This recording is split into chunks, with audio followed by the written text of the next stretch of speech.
Let's get corrupted. What up, YouTube? It's your boy Joe with Meteoric Serpents coming back at you for another episode of the Colubrid Corruption Podcast. Guys, we are 4 months down on this show, and I just got to say, it's been amazing. 16 weeks, just about 4 months. So it's just been awesome so far. What an experience.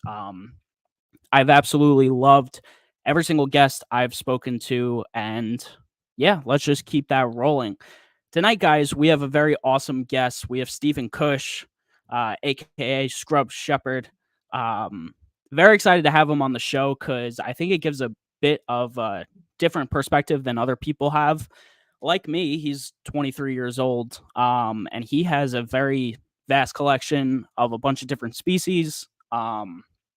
He's doing a lot of big things, at our age. So I find it very impressive. And most people say they're like kind of impressed by me and the way I carry myself and the way I do my things and with my collection. But Steven's a real deal. He's doing it big. So this is going to be a fun episode, guys. As usual, all my social medias are down below. Make sure you give me a follow on Instagram. You can find everything on there. I post all my content and share out the show and whatnot. YouTube, obviously, hit that like and subscribe. It supports me. We're very close to 800 subs. So getting up there, riding that train to 1,000. So excited to hit it. Morph Market, I do have some animals available there. If you're interested in anything, just, tell me that you came from the show and I'll hook you up. On Facebook, just a filler. All my Instagram stuff goes there. As always, Meteoric Serpents t-shirts are available. I am not wearing one this week, but I do have them in stock, all different sizes. So hit me up and we can figure something out on that. Quail, also, I tell everyone every single week, Blake's Exotic Feeders. He's local to me. I've been loving to diversify my diet within my collection. Go check him out. Let him know that Joe from Meteoric Serpent sent you. I picked up an order from him a couple weeks ago. Everything all good. My animals been loving the quail, so it's great. And finally, before we bring Steven out, I mentioned it last week, but I did start a Patreon. Again, guys, just I want to be part of community building. I think that's a really important piece of our hobby. And I want to build this community, especially around this podcast, around this YouTube. It helps us support me and make this into a bigger and better thing. But yeah, obviously I'm just I'm a rookie YouTuber, rookie podcaster, but I want to make this the best I could absolutely make it. So your support will help me do that. And I could get out to different shows and interview people across the country. I think that'll be a really awesome thing I could do. So your support means the world. If you want to be one of the first members, it's the first link in the description. So go click and join that. Let's see who is in the chat tonight. We have Eric from Eric's More Factory. Thanks for being here, bro. Appreciate it. Wiz from Wiz Constrictors. Reptiles, my dog. What's up? Adam from Ivory Colubrid Co. Hope you're doing well, man. Thanks for being here. And THN, that's Smitty. What's up, man? Thanks for being here. All right, guys, without further ado, let's bring him out. Everyone, please welcome Steven Kush. What's up, man? How's it going, man? Pretty good. I'm just glad to be here, man. I'm excited for the episode. Hell yeah. Yeah, and like I was saying before, your collection is really awesome, and I like seeing how diverse it is, and that's something that I've taken from every single guest I've had here. They've had an amazingly diverse collection. It's not just one species. So I could always appreciate that as someone who has worked with and appreciated many species, ever since I got into this. So that's awesome. For anyone who may not know, however long or short you want to go, can you please give your kind of introduction into reptiles and how you kind of got to where you are today?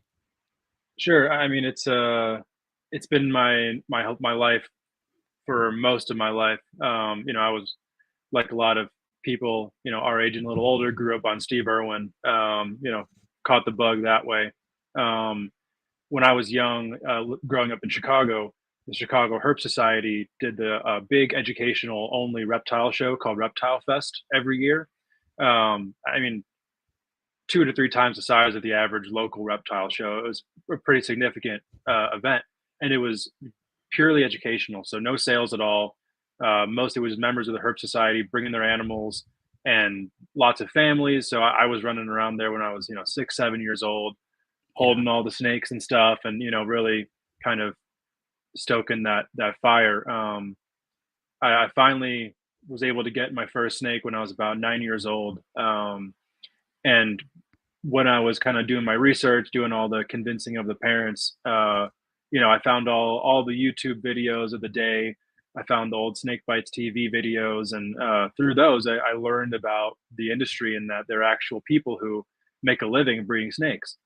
Yeah. And that was like a light bulb moment for me. I was just this 9 year old in my parents' apartment, just like, people do that. Oh my god. And from there on, it was kind of like, all right, what do I need to do to make this a reality for myself? um, and when I was 13 years old, I started volunteering at the Wildlife Discovery Center, which is a was a small zoo that was outside of Chicago on the north in the north suburbs. And Ah, there I got to experience a bunch of different python species, green tree pythons, olive pythons, Indian rock pythons, different monitors like water monitors, blackthroats, crocodilians. There were lots of venomous there, from bushmasters, king cobras, green mambas, mangshan vipers, bunch of rattlesnakes. It was incredible. So for me being yeah. that young, with my experience so far, my exposure really being to like the ball python market, corn snakes, leopard geckos, getting to kind of have some hands-on experience with some of these rare species that are considered more difficult to keep and breed. It changed my mindset that was already shifting, but it really solidified it that I want to branch out and do things that I find more interesting. Um, Right. when I was 16, I was lucky enough to meet Forrest Fanning, and from then up until when he passed, he was a mentor of mine. We worked together for quite a while. So through him, learning from him, getting different experiences through that, just kind of furthered my evolution in this business. We got to meet a lot of the most important and most influential people in the industry, and really see what it was all about. And that more just solidified that this is what I wanted to do, and that was kind of like a springboard for me to be able to really take this to go full time. I went to college for 6 months before leaving school to go work with him, and Yeah. here we are, 23 years later, and I'm living in Texas and breeding snakes full time. So it Yeah. happened one way or another. I'm here now, so I'm very grateful for it. Right.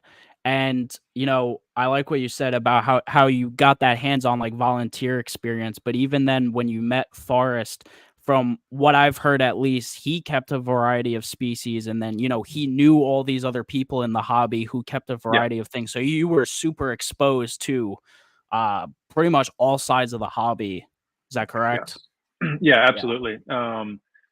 Getting to go to zoos and go behind the scenes, see what zoos are all about, visit different collections, different facilities. We did multiple trips down in Florida to, go to people's collections who have a bunch of crocodilians and venomous Nice. snakes, more commercial breeders, kind of a little bit of everything. That was, I mean, they're the formative memories of my career, being able to go to places when I was 18 years old that I only could dream of growing up.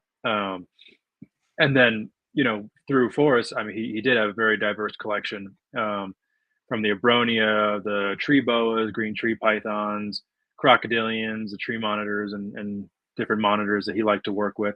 That gave me hands-on experience too, to find out things that I liked, find things I liked, but I knew weren't really for me, and then Right. kind of got to the point where I'm like, okay, I'm taking care of my collection and this collection, and I'm unhappy with how much work I'm doing. It's not fun for me anymore. There's too many species in this room, so we can keep them all and they're doing great, but none of them are breeding. Which for me, with my goal being to breed professionally, would obviously not work. So I was also able to kind of figure out, okay, what's a happy medium for me? What are the things that I'm most passionate about? what are things that I love, but then I can find different ways to experience, whether that be by going to find them in the wild, or staying in good connection with people who work with these species but not necessarily work with them myself. um you know where Right. does it all even out to where I'm happy, I'm loving what I'm doing, I'm loving my animals, I'm able to care for them as well as I can, but I'm also thinking about the career aspect of it as well, but then also at the same time keeping the well-being of the animals as the top priority over anything else. Yeah. That's awesome. And then, as you mentioned the kind of career aspirations, I could say I was in a similar place to you where I got my first snake at 10 years old. Mhm. Then I started volunteering and then working at my local pet shop, which was mainly exotics, a lot of fish and reptiles. Very cool. And yeah, so and then I started seeing the breeding. I got exposed to, snake bites back then. And then, I felt the same way. I was like, "Whoa, you could do this as a living? Like, that's amazing." How did your parents feel about that? Like, were you talking to them about it? Like, was this a thing that they kinda shoot off? Because I could safely say, and they may be watching this or they may hear it, but, like, they were like, "No, there's no way you could do that," and it took a long, long time. Like, this collection only really came together in the last couple years. It took a very Yeah. long time. Like, I only had 5 snakes when I moved down to Florida, and now we're sitting at right around 40, which still isn't, you know, crazy big, but took a while to Yeah. actually get here from when I Oh, first definitely. started. For sure. um yeah, my intentions were very clear from the jump. I couldn't control my excitement to be like, all right, they're gonna be mad at this, I'm not gonna tell them. But it was hesitancy in there, as any good parent would have. Right. But I was just lucky enough to, through my work at the Wildlife Discovery Center and then my work with Forest, like show them via action, like this is a real thing. um Yeah. and I'm meeting the people that I need to meet to be able to actually make this happen.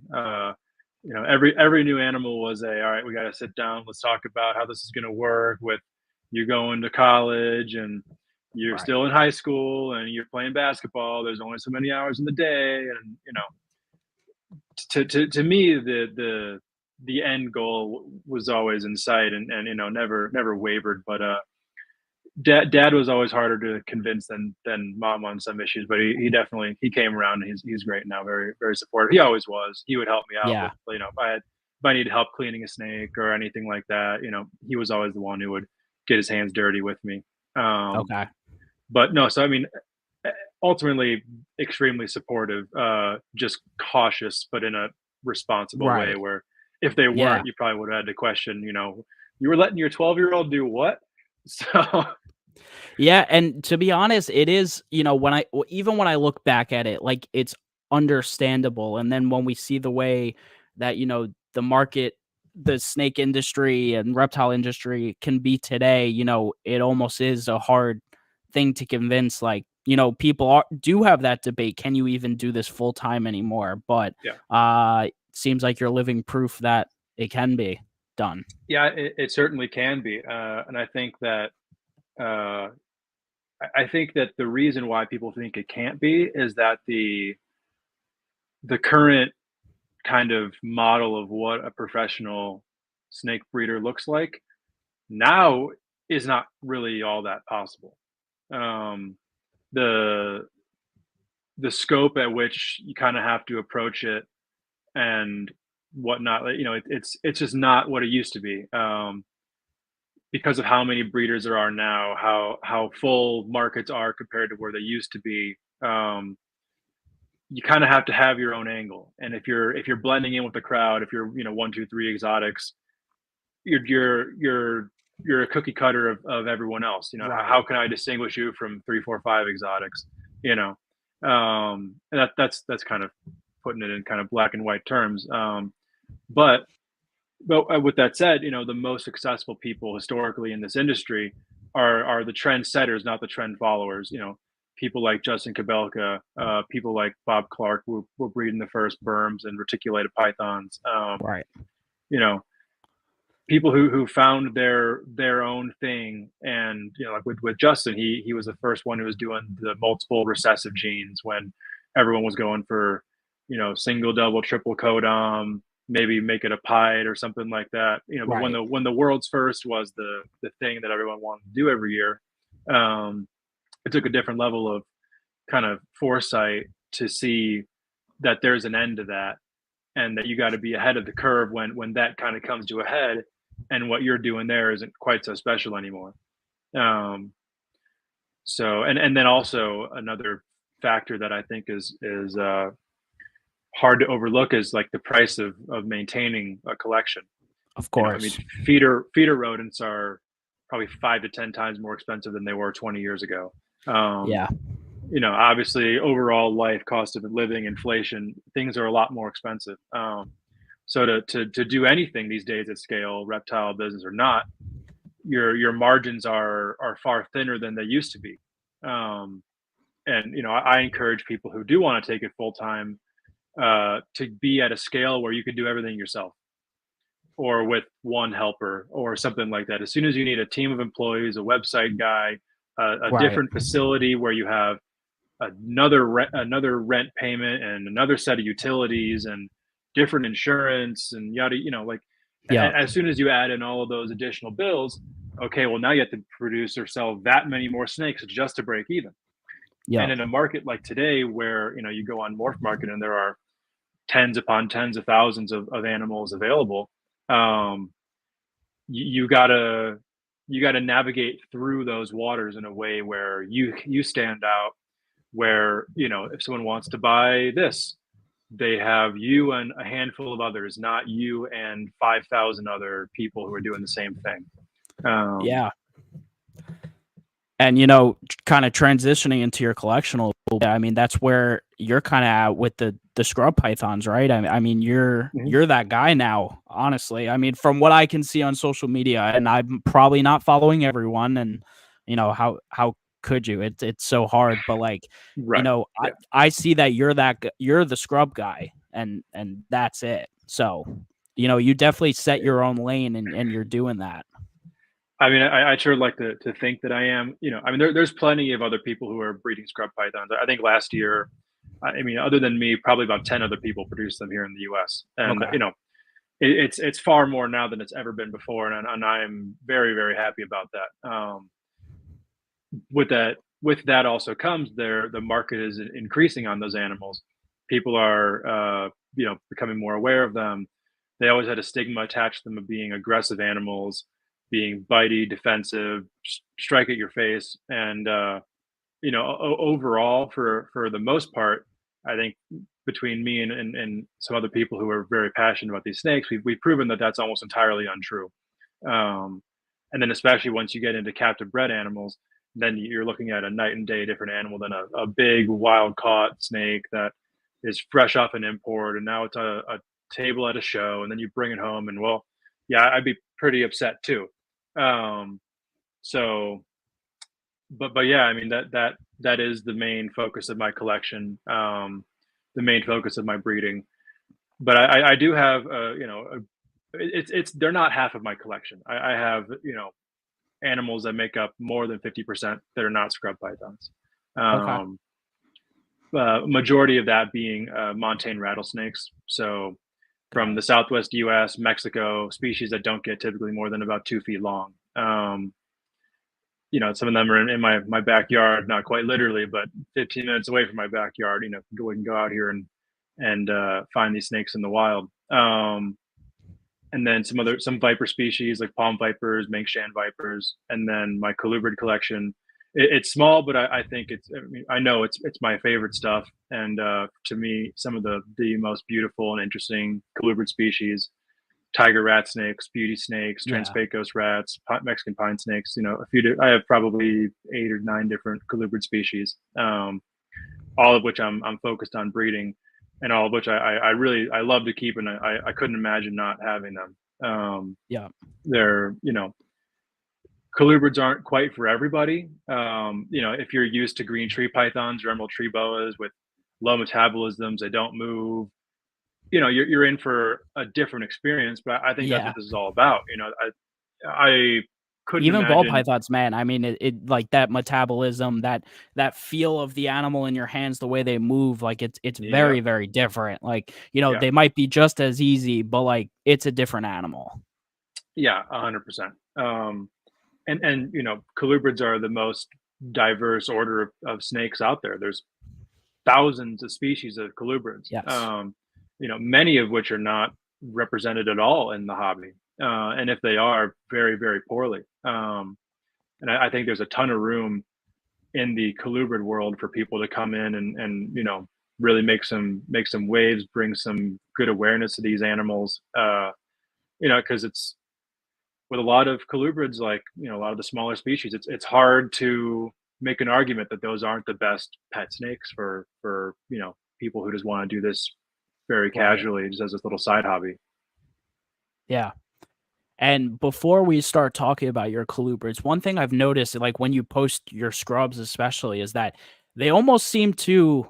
I don't want to say with their mannerisms because they look like a python, they act like a python, but like their body structure, they're long. I could tell like your adults are big, they get Yeah, long, but they stay that kind of thin-ish length, almost yeah, like, and they kind of almost resemble some of the large colubrid species you keep. Would you kind of say that's accurate, or yeah. I think to an most extent most at definitely. least? Yeah, yeah. When comparing them to the other pythons, they're kind of like a cross between like a retic and a green tree Yeah. python.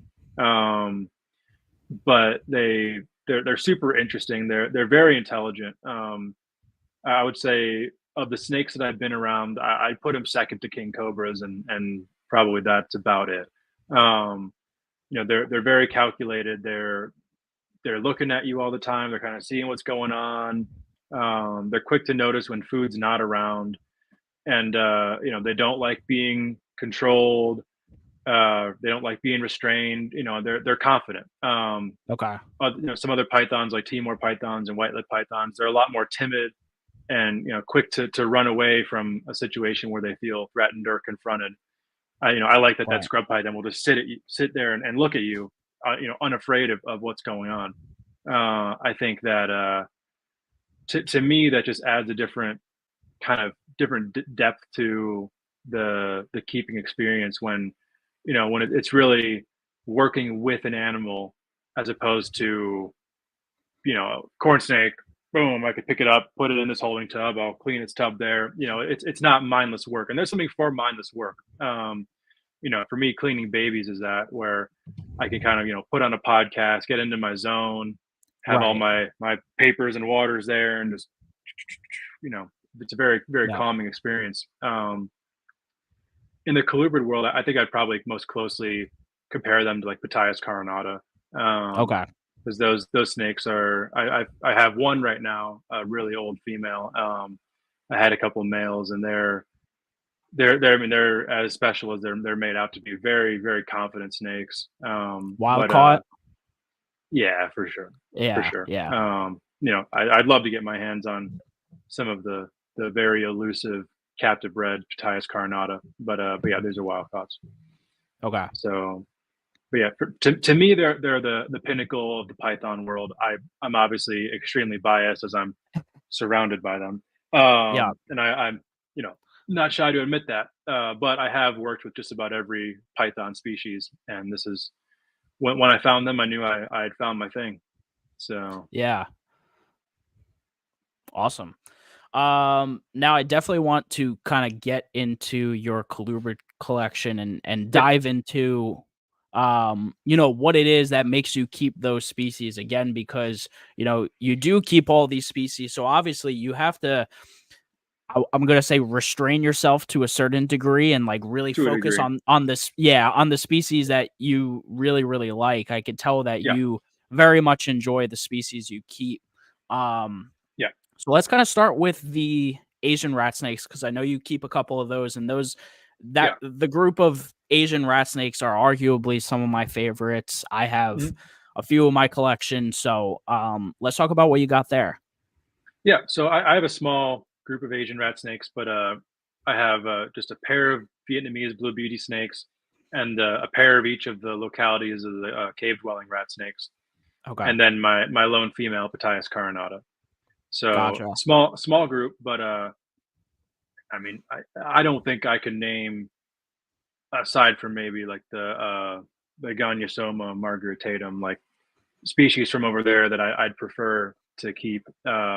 I used to have some Pataeus nigra marginata, and those snakes were just, I mean, absolutely incredible. You know, I some of the scrolled most through your beautiful. Instagram very far, and or I was scrolling around earlier, and I did see a picture of that one. Yeah, Yeah. yeah. Unfortunately, I lost the male. I think he had like a infected hemipene, and it kind of Ah, took him out. And then a friend of mine had a male, so I sold the female off to him. But that's definitely a species that I want to get back into at some point. I've worked with mangrove snakes in the past too, and I can almost say for sure that I'm going to have more of them this year. Uh, cool. the whole Boega genus really fascinates me, but my three favorites are the Divergens, the Gemicincta, and the Melanota. To me, those are the cream of the crop as far as the Boega go. Um, nothing like a big, solid black Jimmy Cincta, or high blue Divergens, an 8 foot Melanota that's the width of a large Right. rat. Those snakes are just, and like with the scrubs, very very confident, very bold. Just they Yep. command respect when you work with them. They're just, my God, they're so much fun. Yeah. They definitely look it. I've been when it comes to rear fang stuff, I don't want to say, and I've talked about it before. I don't want to say I'm like scared per se, but I don't know if I'm ready to dive into that and jump into that risk of getting bit and the things that Yeah, could happen. I just don't know, and for I sure. just don't think it's for me. But I definitely Well, appreciate all the species. They're very cool looking and rightfully so. that's how you got a rational brain, because if someone is too gung ho about something like that, or especially front fang venomous snakes, that's not the person who should be keeping those animals. Um, so I mean, and everything comes with time. I didn't work with that type of stuff. Probably I was 10 years deep into doing this by the time I started Right. working with rear fang. A couple years later, actual front fang venomous, my rattlesnakes and whatnot. So Yeah. and it definitely isn't for everybody. And a lot of people will kind of use it as a status symbol on social media. Look at me with my Eastern Diamondback. I'm so much cooler than you. I mean, and those are the lamest of the lame people in the industry. Yeah. Um, so if anyone feels bad for not keeping venomous, you're listening to the wrong people. So they're definitely not for everybody, but when people can keep them responsibly, it's definitely a very cool thing to see. Yeah. 100%. Um, and I'm sorry, we kind of dived off or dove off topic, but getting back to the Asian species, I mean, you are Yeah. keeping a lot of the larger ones, and I Hmm. saw again scrolling through your posts, it seemed you had some other ones in the past. It just in general, it seems like you very much like the larger snakes. Yeah. Blue beauties get a good size, even the cave dwellers. I'm not really sure. I haven't really seen cave dwellers in person too Yeah. much besides like little babies, but My biggest, my two adult males are my biggest ones, and they're like 6.5 feet. So okay. decent, but nothing like the blue bee. I mean, my female is like pushing 10 feet. So, Yeah, yeah, 9, 10 but feet. with that said, I mean, she's maybe that thick around. I mean, very, Right. very, very, very slender snake. Which is, to me, super interesting. It's always cool when a snake that size can curl up under a tiny hide, and then you pick it up and there's just so much snake. It keeps going and going. Like, where did this Yes. come from? So Yeah, and I've talked about that with other people. It seems that the Asian rat snakes and as of late, I'm keeping rhino rats. mhm, very They cool. seem to curl up like even though they're very lengthy, they seem to curl up in tiny balls. And I've seen some of my other previous guests, like they'll have It was a blue beauty, like wrapped up in a very small, like confined space. And I'm just like, how is all that snake fitting in there? But just Yeah. a super cool behavior. Yeah. Yeah. Super cool. Their defense mechanisms are always so cool to see when they do it. But my experience overall has been that these snakes are incredibly calm, despite having that little bit of posturing that they'll do. Right. I can reach in and grab all of them, without much worry. Which I feel like is another thing that people often kind of associate, especially with the blue beauties, as a bit of an attitude. But right now I could literally pick them up and they're just going to sit there like, okay, here we are. What's going on? And I like that. I'm not always the biggest fan of snakes that are just kind of constantly striking at you and running and giving you a hard Right. time. A lot of those species are really interesting. But I've had some that I've moved on because I was like, these are very cool, but like I just don't really get a lot of fulfillment out of it. But again, those species are some people's main focus. So Right. it all comes down to figuring out what you like. There is some trial and error inevitably involved, and then you know eventually you'll get to the point where you find what you're really into. Yeah. 100%. Um, Next, you have you mentioned it already, the Mexican pines, the Depai jani, which has been a big topic of conversation on this show. A lot of my guests have kept them. They're Yep. beautiful, and I don't think I even knew that subspecies existed until fairly recently. Oh yeah, they're incredible. To me, they're almost like the perfect pet snake to me, because they stay significantly smaller than the rest of the Pituophis genus. And my adult female is all about 5 feet. It was produced for me, and they're naturally just some of the most beautiful snakes in the world. Uh, Yeah. their coloration is just it looks like I'm gonna something that pull has up your been line Instagram real bred. quick.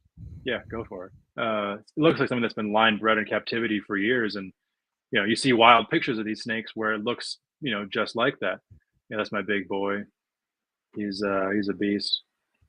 Yeah. But they don't start off as kind of little delicate babies that need day old pinkies. They eat fuzzies right out of the egg. They're super Right. bulletproof, and I think that to me lends to a really good pet snake. Um, I think it was this one. There was one post I yeah, looked at earlier. that's my Yeah, just girl. like the color. Yeah. I mean, and Hmm. the one thing that I think is super attractive about colubrids in general is just the color variance and the contrast that you get on even some of these naturally occurring colors. Like, you know, we we were talking about the ball pythons a little bit before, and everyone's on that morph chase, all of that. But when it comes to Yeah, colubrids, we have all these naturally occurring colors. Like I keep the Porphyraceae species, which I know you've kept before. I have the I coxeye, have. I Yeah. have Vilanti. Um, just in my opinion, that's one of the most beautiful naturally occurring species. And now with the rhino rats, Oh I yeah. mean, just that right group, like so a lot of these colubrids, they just have this color palette. And again, that's part of the reason why I did this show, because I wanted to showcase these amazing species because people just don't know they're out there.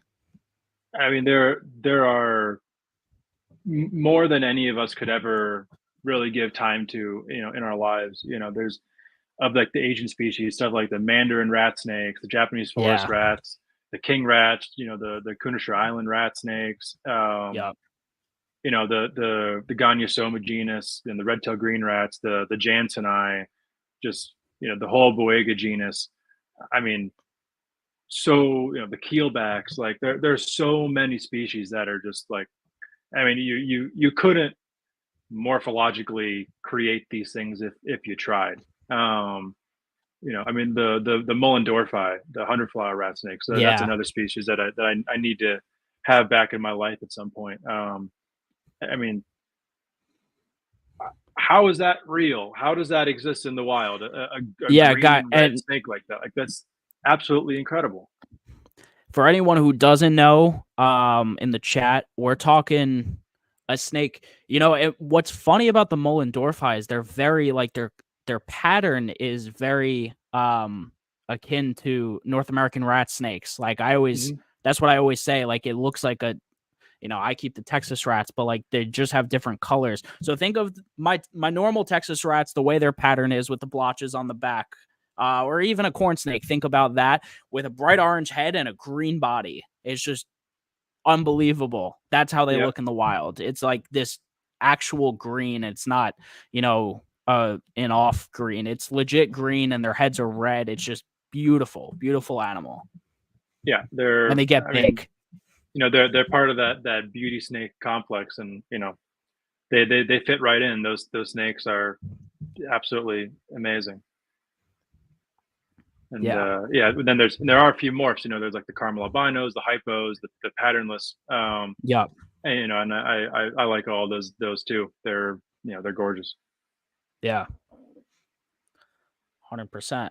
Then I also wanted to talk about you do keep, I would call it honestly, a low key North American colubrid, the Trans Pecos rat snakes. Yeah. Just which I think are beautiful. They have the natural bug eyes, and they have these very cool color morphs. Yeah. Just a really cool animal. Yeah, they're probably my favorite USA colubrid.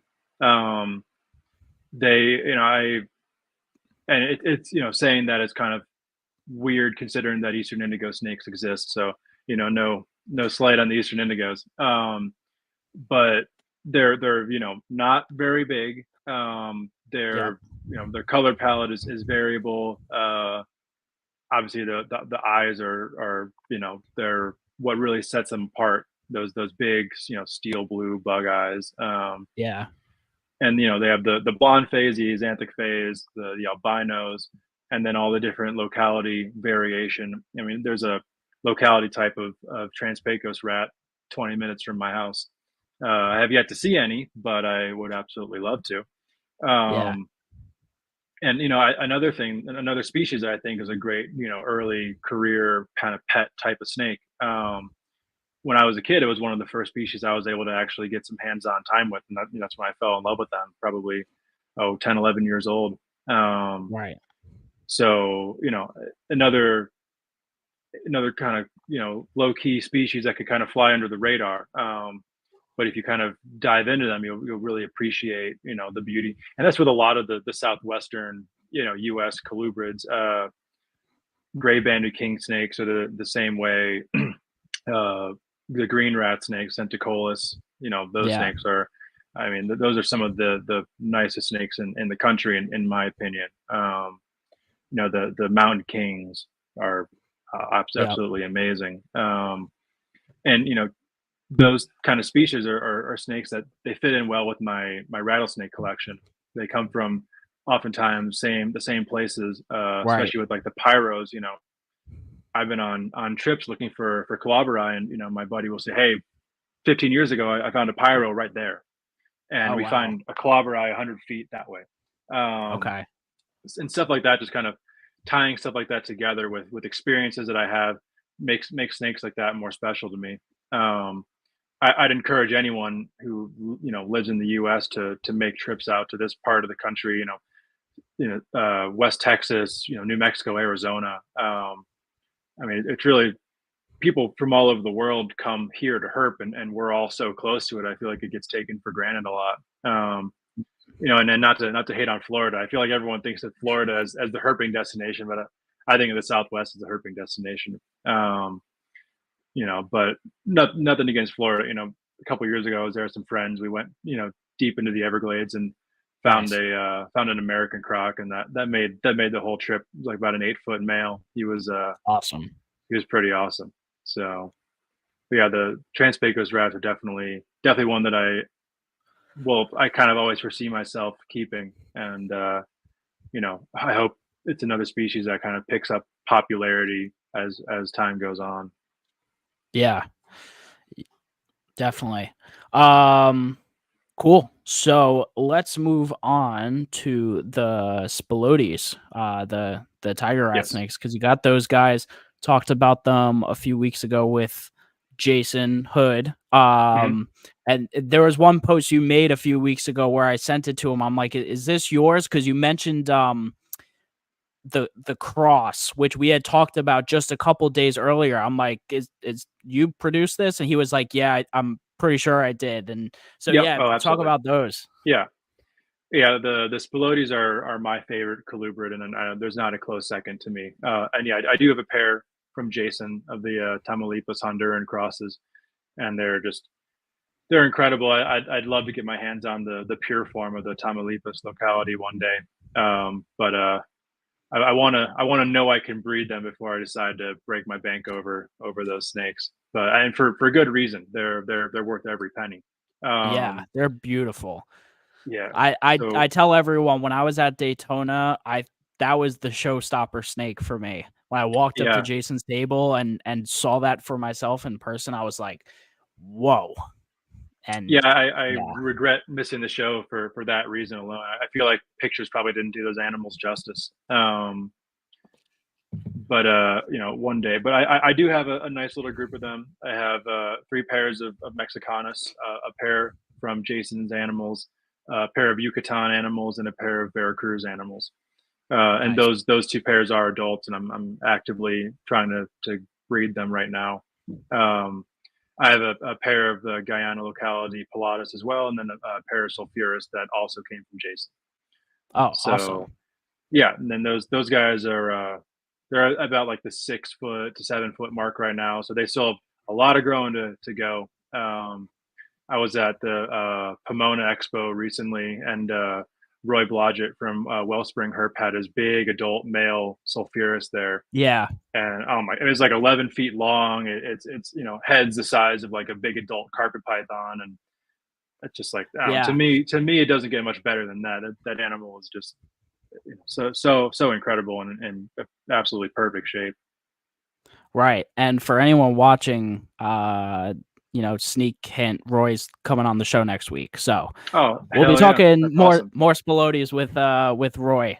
And then You're on a I'm Spilotes actually roll. gonna be doing I'm doing Project Herpetoculture also. So we flopped podcasts. So that'll be fun. Hell yeah, You get to hear both of our very cool. perspectives on different shows. So that'll be cool.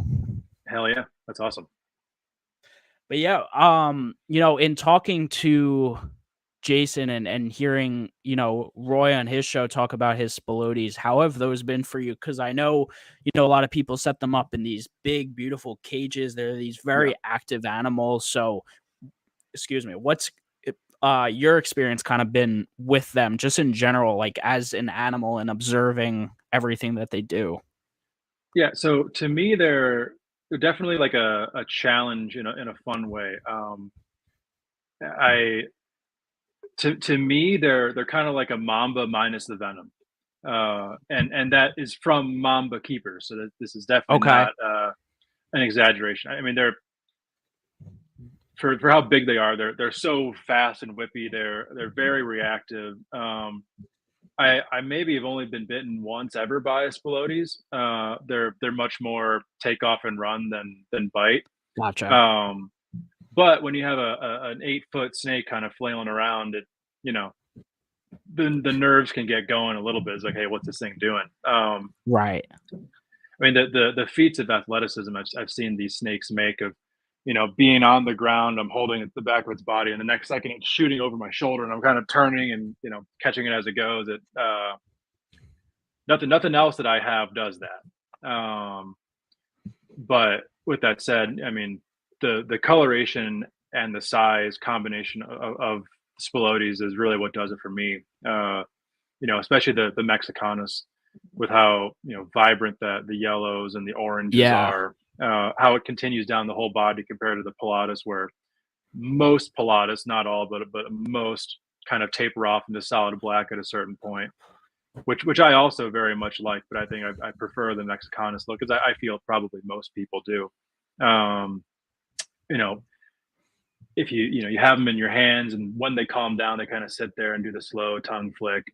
You can just tell that they're Yeah. taking in everything that's going on. Now Yup. they're at a point where they're confident. It's cool to see the evolution of that snake's thought process from, the interaction starts, they're nervous, or you woke them up, you startled them to the point where they calmed down and now they're back to a completely observant state. Um, you don't get that with every snake. There's quite a few that have that kind of cognitive functionality, and the spilotes are definitely that. Um, so I got my first Pilatus, I think, in 2016, um, and have kind of slowly grown the group since then. And yeah, the whole time it was for me, no doubt that these are my favorite colubrids. Okay. Awesome. And then now when it comes to your colubrids in general, now obviously behind you I see a lot of caging. Are those your scrubs back there? What's Yeah, behind you? there's yeah, a few of my smaller males are in these cages Okay. behind me right now. Gotcha. Just in general, like what's kind of your keeping style and husbandry? Obviously, we just talked about a lot of different species, but kind of just in general, are you like rack only? Well, obviously you're not rack only, but like are you cage only on everything? Like do you utilize racks and like what's your kind of methodology when it comes to setting up animals? Okay. For anyone just listening, I panned over to a wall of racks. So very, very much both. Yeah. I, uh, I think as anybody who keeps snakes in cages will say that I prefer them in cages. But with that said, you can only have so many cages in a given space. Of So course. there's certain species that do better in racks than others. I do a lot of raising up in racks before moving into cages. But my Spilotes cages, after I'm still kind of settling in from my move, but I have them in just large tub setups right now. But I have 4x2x4 cages, and I'm kind of in my Nice. late stages of building for them, and that's going to be where they land. One day for the sulfurus, I might even go a little bit larger and do like a 6x2x4 or something. But Cool. I guess we'll cross that bridge when we come to it. The beauty snakes and stuff like that I still have in large tub setups. When I was first kind of getting into these species, I was talking with a friend of mine who kept blue beauties in particular and who had bred them. He said that he had them in cages for years and they were always nervous and striking the glass and they never bred. Put them in a rack and the first year they were in the rack that they started breeding. Um, that could be a coincidence. It could be just something that these snakes prefer. I mean, they are cave dwelling species. They're sitting near the Yeah, mouths of that's what I was gonna caves. say. They are these like cave dwellers, so being in the rack, they kind of like this, that kind of confinement and being able to curl up in a ball and Yeah, hide and not be super exposed to stuff. Every picture yeah, I ever see of a cave dweller is always the a curled up snake in a ball, usually under someone's just lifting the hide and snapping a picture. So yeah. And they seem to thrive in that type of setting. It is kind of a shame with how beautiful they are that I'd kind of like to have them displayed just so I can look at them all right, the time. Um, but as everything is, it's a work in progress. That might be something that I get to eventually. But for now, they're doing quite well the way that I have them set up. Obviously, with the more arboreal species like Spilotes or like Gonyosoma, Boega, I feel like cages are definitely the way to go with those animals. yep, Um, especially into adulthood. yeah. But then obviously, colubrids are the main, obviously, other than like ball pythons, the main animals that have been bred in racks historically. Racks were invented for the purpose of breeding colubrids. So, they definitely they work very, very well. Yeah. And I could say so right now I am a rack only person, but that's just because Mhm. of the space I'm working with. I'm in my parents' house still, so I'm in the garage with limited rack space. Um and after seeing, people like Justin, he's in the chat, and Chaz from More Than Morelia, the way they have their Mhm. rhino rats set up, like that has really inspired me. Like I want to be able to elevate my husbandry, and I didn't get them without having the intention, like, okay, and I've learned from Billy Hunt that like I could keep them in the conditions I have. So like I'm gonna raise them for a bit. One of Mhm. them's like a 2.5-year-old girl, one of them's a hatchling. So I'll raise them for a bit, and once they're older, like I'll hopefully be in my own place and be able to have that space to put caging. But it's something I'm really looking forward to doing. Yeah. Because the more people I see now in this industry and the way you can make these cages, like it's kind of changed my mindset a little bit. So I Yeah. appreciate that, and I think people have to be open minded to a lot of different things. Yeah, and I think there's a few interesting things that you just said there. I think one, I don't think any one of us who are doing it, it's been you started somewhere and you have somewhere you want to go, and then you are where you are right now. Early on, I was the same way, almost entirely in racks. I think a lot of the sales pitch that gets applied to some of this stuff will tell you that a lot of this stuff won't breed in cages. They don't do well. They feel exposed and yada yada yada. And you know, oftentimes those people are touted as the experts or the veterans, and that is their experience. But they also have a product to sell, and many times, obviously set up properly, a snake in a poor cage will do poorly because the cage sucks. If you set up the same species in a cage and just do it the right way, you'll have the same amount of success. And now you have a beautiful display to look at instead of Right. a rack system. I think that the second thing that is cool that you said is that you have people who you're talking to, great mentors that you kind of bounce ideas off of, and I think that's probably the most important aspect to what we do. And it's good that there are people that like those guys that you talked about, who are willing to give their time, to give that attention to somebody who might be a brand new keeper or Yeah. still learning, and then not necessarily to anyone I'm that in argue that hey, instance. I don't take anything from it. I'm arguably still a noob, especially when it comes to certain species. Like I'm new into a lot of this and still have plenty to learn. And I think anyone who says that they don't have much to learn anymore is lying through their Yeah. teeth. So especially in this hobby with, all these things that these animals do, it's impossible to know everything. Oh, I mean, a million percent. I mean, I'm still learning. Everyone's still learning. I think the more you learn, the more you realize you don't really know anything, and that's Yeah. and that's that's what you want. I don't want to know everything. That would suck. you know, then what's the point? Um, if you got to the end, where's the fun anymore? Yeah. Exactly. Um, you know, and obviously none of us will ever be able to do that, and that's a great thing. Yeah. So that to me, it's anyone who acts like they know everything. That's the one to watch out for. That's a person Yeah. you probably don't want to take information from, and a person you can learn from about how not to carry yourself in this industry. Right.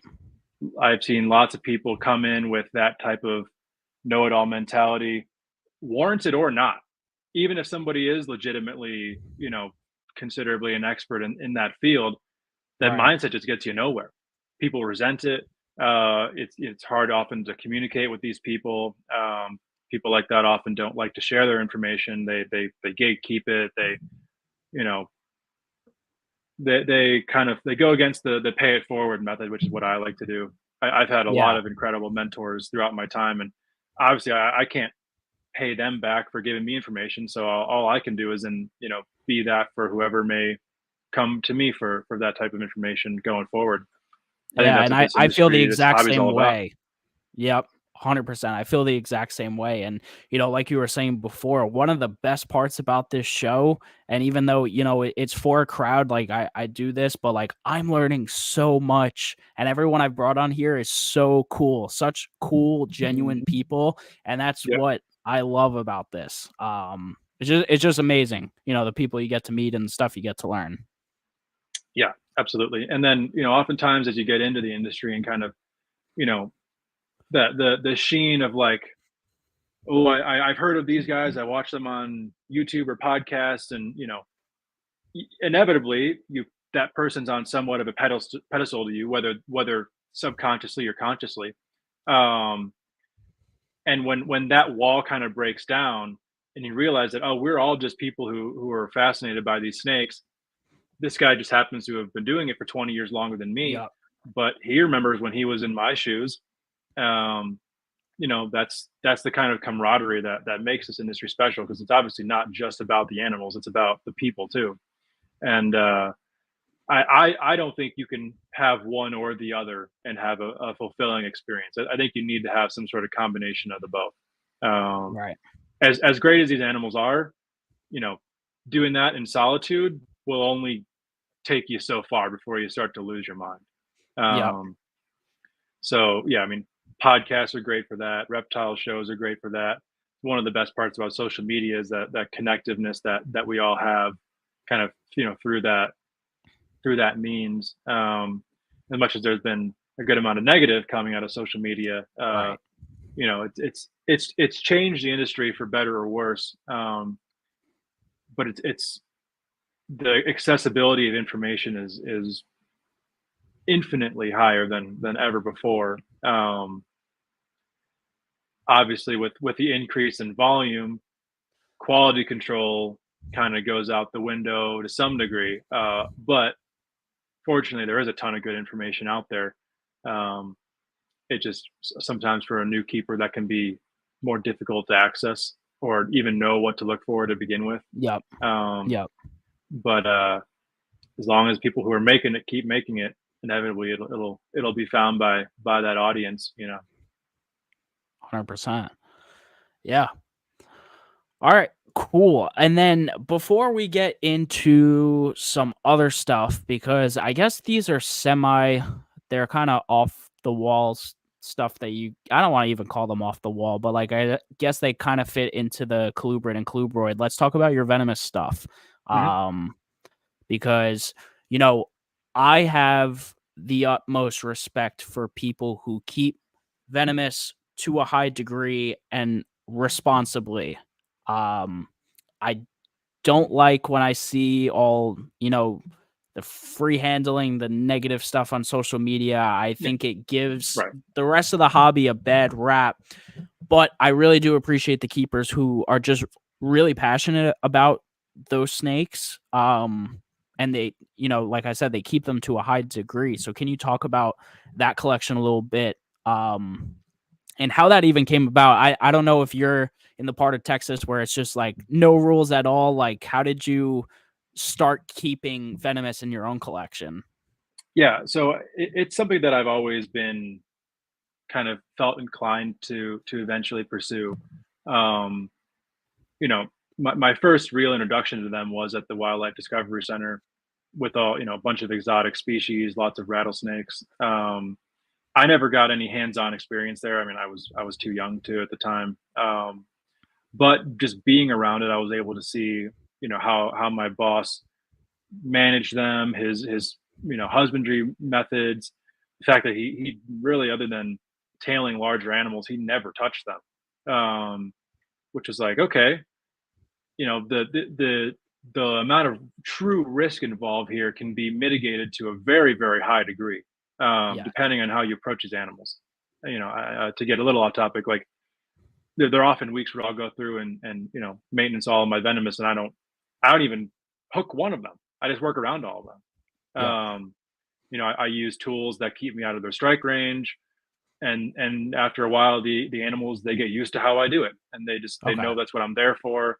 They don't get defensive. They're smart animals. They pick up Yes. on routine, on systems. I'm of the belief that the snakes recognize individuals. Um, I've seen my snakes interact with new people and act totally differently, or if there's a group in the room, they act totally differently Interesting. than when it's just me. And I think that goes for a lot of things, a lot of species. But with my rattlesnakes, I've definitely seen it. Kind of as I was going forward, it was always in the back of my mind to work with venomous snakes. With forest, I worked with some different beaded lizards and Gila monsters, so kind of Okay. dipping my toes in with that. Um, and then eventually, it was like, all right, the itch is too strong. And my favorite were always the small rattlesnakes, the banded rock rattlesnakes, the ridge nose rattlesnakes. Okay. black-tailed rattlesnakes are a bit larger, but still no diamondback. And what's great about a lot of these species is that they're what you probably would consider a low bite risk species, um, Okay. where obviously none of it is anything that you want to not take seriously, um, but you can mitigate that risk to a very large degree, quite frequently. Where, like I was saying before, using your tools, opening Right. enclosures with hooks. I mean, and you can use the larger snake gloves, and with a lot of those species, they're not even the length of the glove as a full grown animal. Um, and part of my kind of reasoning behind doing venomous to begin with, when I was like probably 15 or so, the Wildlife Discovery Center every year threw an educational show similar to the Reptile Fest I was talking about earlier. It Okay. was called Reptile Rampage, and it was on a much smaller scale, but same kind of concept, same vendors. And there was this old grizzled veteran keeper who was with the St. Louis Herp Society, who was there with a small venomous display. And I was a kid. I was talking. I was like so excited about it. I'm like, oh, I want to do venomous one day. I love those snakes. There's something different about them. And he's like, why do you want to do it?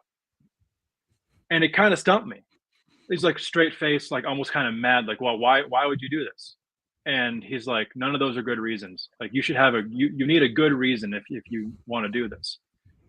Whether or not that was the right mindset could definitely be debated, but I think it's something that everyone should think about when they embark into venomous, because you're putting your life on the line Yeah. theoretically every time. There's obviously levels to it.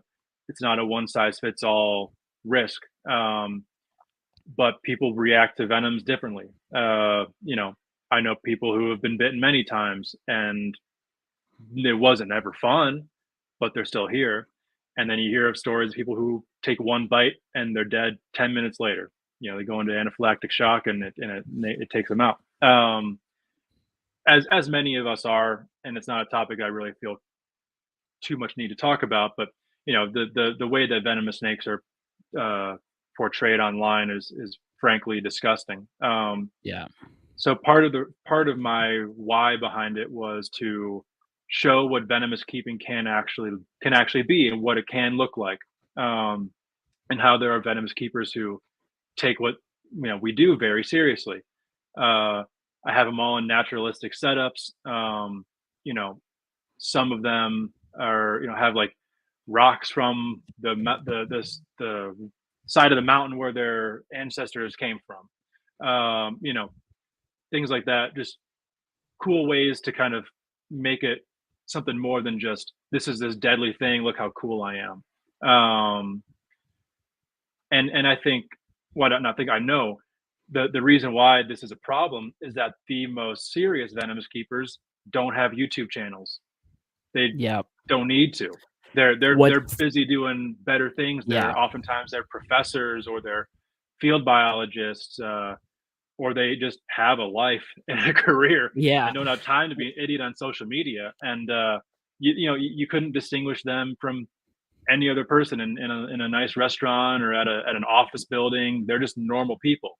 Yeah. They're not you know idiots in Florida flinging around king cobras. That's not venomous keeping. That's a part of venomous keeping. Um, there's terrible parents. There's also great parents, but you don't see Yeah. news coverage about great parents. It's what's expected. Um, I want to be part of showing what's expected of a venomous keeper. So I Right. guess to kind of button it all up, I've been keeping venomous for a little over 3 years now, so not very long. Okay. Um, I am in a part of Texas. Well, all of the Texas as a state is very kind of pro rights on the or animal keeping laws. There are certain counties, cities that have different ordinances against this or that or the other thing. I'm not in Right. a place where any of that exists Okay. intentionally. You do need a license, but it's just a license that you buy through the state every year. Got it. So basically they're just legal to keep. And I started keeping them when I lived in Indiana. And Indiana has a system in place that's more rigid than Texas, but it is a very workable system. But it is not a system that very well supports a large collection. So there's just a certain number of standards of enclosure safety that any standard built enclosure passes. Right. Lock and key, yada yada. It comes with an inspection. The only annoying part about their system is that each animal needs its own permit. Not that big of a deal Each if you individual have or species? each individual. So Okay. if I have, which I have about 25 banded rock rattlesnakes, I have 25 permits for my 25 banded rock Got it. rattlesnakes. And every year, the renewal of that permit needs to come with a vet exam. That's not easy when you have 100 venomous snakes. I'm sure. And but those are the rules, and it's a whole lot better than Illinois, where I grew up, where you just can't keep them at all, no questions asked, no permits, no nothing. There's a few permits in the state, and they all really belong to public exhibits. I'm not sure if there's even one licensed private keeper in Illinois. Okay. So, I can't hate on Indiana too hard because they had a system that was very workable. You just had to stick to the system. Texas it's a one-time permit and you're good. And that's part of why I chose Texas, was that I knew that these venomous snakes were going to be a part of my life, for the rest of my life. And there are very few states that have as favorable of laws as Texas does. And I hate the cold. So not Texas Pennsylvania. It was. Yeah. No, not Pennsylvania. So that was, part of the thought process too. Okay. I'm very happy with where my collection is at. Numbers wise, the species I keep, I definitely have some tweaking and, species I want to add, stuff that I want to replace with those, new species. But I don't think I'll probably span outside of the rattlesnakes, palm vipers, Gotcha. and my Mengshan vipers. But yeah, it's just a bunch of stuff from all about the same area: Central America, Southwest U.S., and then China. Nice. It's like, oh, that makes sense that these are here, but I couldn't not keep them there. Right. Anyone who's seen a Mengshan viper knows how beautiful those snakes are. My adults are like 6 to 7 feet long, and they're beautiful. Nice. Definitely are. They get those are those like greenish ones you have posted, right? Yeah. I had a reel up on my Instagram recently. That was a video of, I don't know if you want to pull it up. 2 of them, Yeah, I'm going to. kind of wrapped around each other on a big branch in their enclosure, and I have them in big display cages, and there we go. Those snakes need something like that for you to really fully appreciate them. And they have been bred a number of times in Europe and in a number of zoos in the U.S., but they still have not been privately bred in the United States. So that's definitely a goal of mine, is to be that guy who finally gets it done. So, and I think I'm in a good part of the country for it, because I'm at a very high elevation here. So there's, oftentimes day to night, we have a 40-degree temperature swing here. Where even if it's hot during the day, it cools off at night. And I think that elevation will be key to success with that species. Yeah. I do want to backtrack to what you said. It was a few minutes ago about the correct and responsible keepers not having like YouTube or not posting content. Like someone I know down here, and I actually want to have him on this show. And I saw him comment on one of your posts. I don't know if you know him, Paul McIntyre. He's down for here. Sure. Yeah, I know Paul well. Yeah, he's a really good dude. Yep. I've become close with him over the last year or so. I've ended a couple shows with him. He's awesome. But him talking about his venomous collection and how he handles things, like, I think I told him straight up, I was like, dude, I don't know if I'd like want to even be in your venomous room. Like that's daunting. I'm like, that is daunting. And he's like, Joe, we have a very specific system. Like we do things correctly the right way, and he said it was even that way when he had his retics. Because obviously those are animals that could do damage as well, not on the Yeah. kill you in 10 minutes side, but still Well, can. Maybe they can, but maybe, I mean, it has happened. Not that it happens a lot, but yeah. you always got to have that in the back of your mind.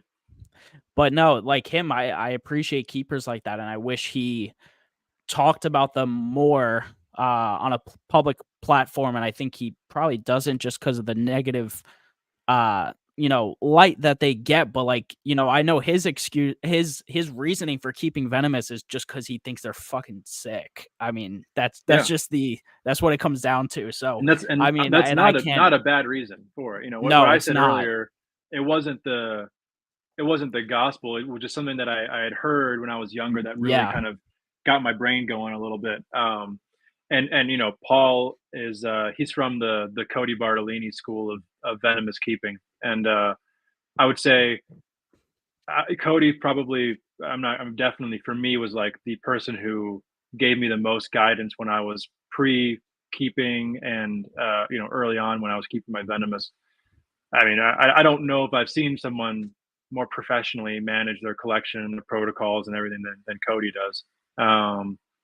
So it's no surprise that Paul operates the same way, and I know he does, because when you learn how to do it that way, it's hard to do it in a way where you're taking it less seriously. Right. Um, and especially in Florida, growing up, I wanted to live in Florida. I wanted to live the dream down there, so to speak, and Yeah. I think probably 90% of my collection is illegal in Florida for me right now. So I'm Yeah. like, not doing that.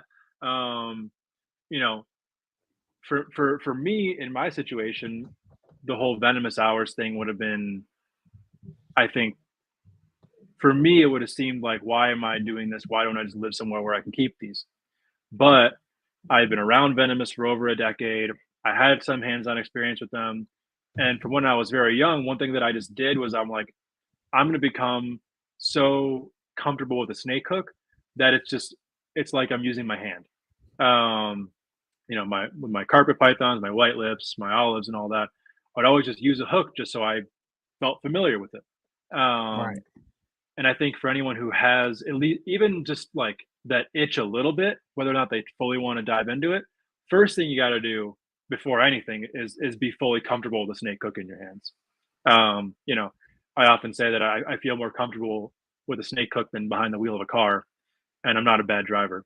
Um, but it's just something that I knew from early on. Like, if this is anything I want to do, this is like step one, is be comfortable with the tools, because you don't want to be in a position where you're fumbling over your hook, or the Right. snake has got the hook, and you don't have that reflex of how to manipulate the hook to where the snake loses its coil, or to drop the Right. hook. No one, you have to just know when certain things need to happen in that process, because there is no room for error.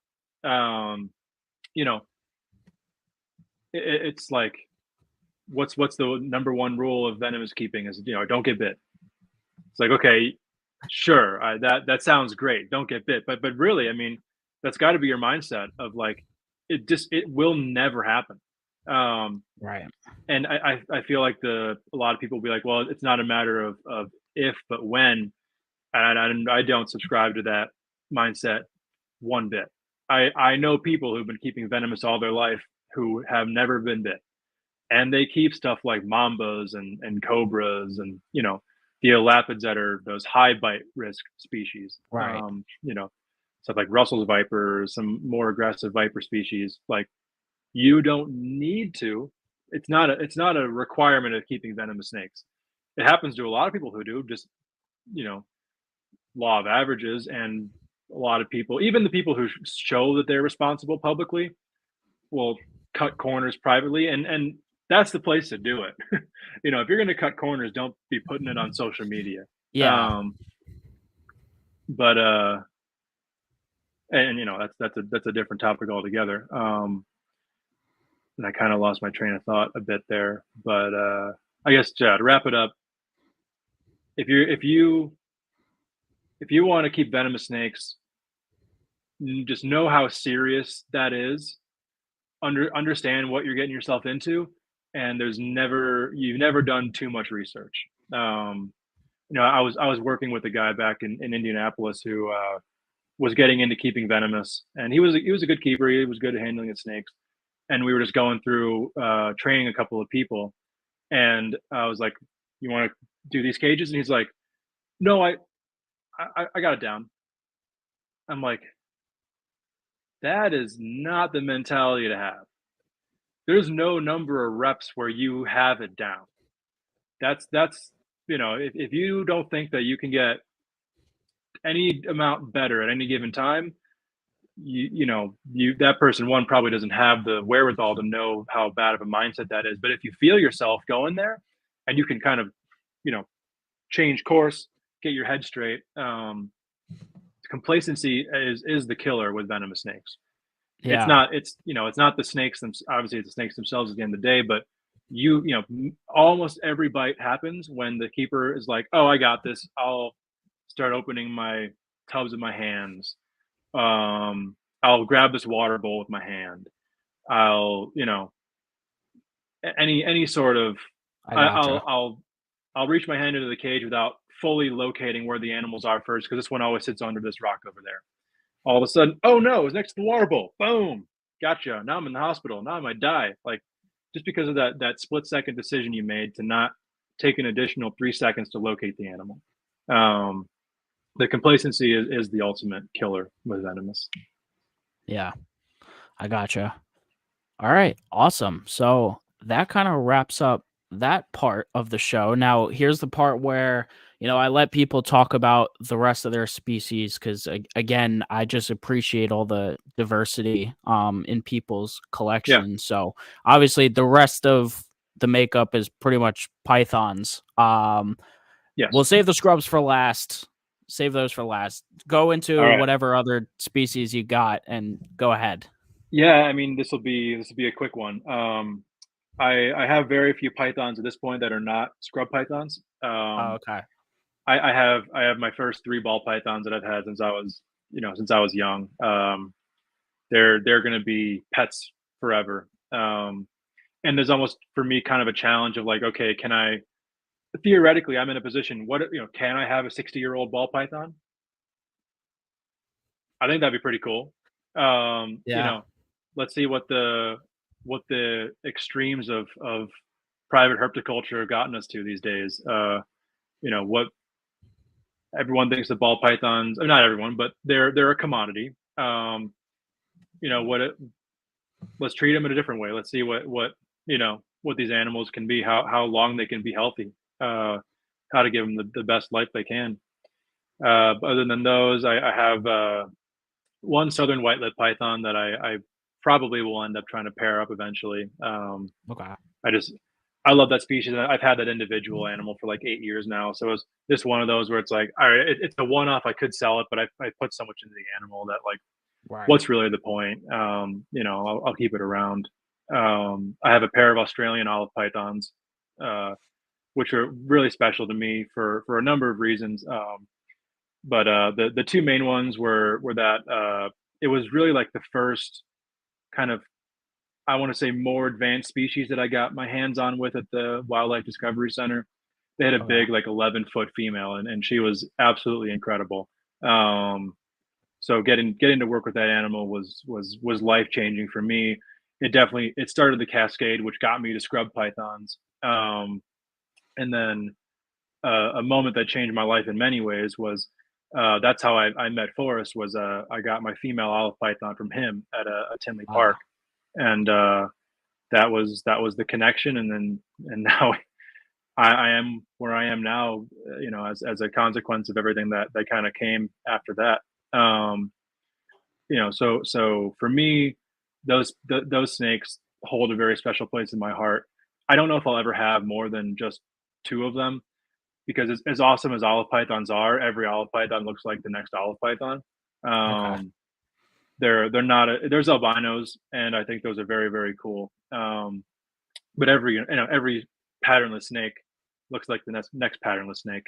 Um, and for me, my animals are so calm that they're almost more pets than anything. If I breed them, I'll be very happy. But if I never breed them, I'm not going to be too upset about it. Because I just love having them in the collection just for the sake of what the animals are, and kind of, they bring me back to the early days of me really trying to get into this heavy and learning my place within the world of reptiles, and where I want to go.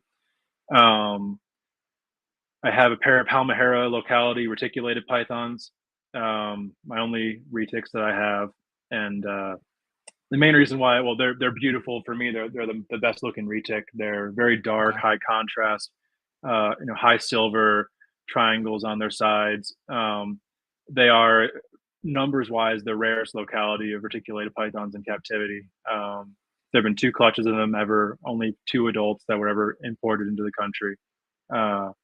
So they're almost kind of like a genetic bank for reticulated pythons now that, Got it. you know, imports have been cut off for so long. A way to diversify bloodlines and reticulated pythons, one day it'll be worth its weight in gold. And that's not another reason why I keep them. I just think it's another thing that makes those snakes so cool, is that it is a bloodline that's unrelated to any other reticulated pythons in captivity. Right. And then I have one green tree python that I've had for a long time. I was a freshman in high school, I think, when I got that snake, and Okay. since then he's sired two clutches, and he's just Nice. he's just a pet now, though. I doubt I'll breed him again. He's 10 years old now or so, Gotcha.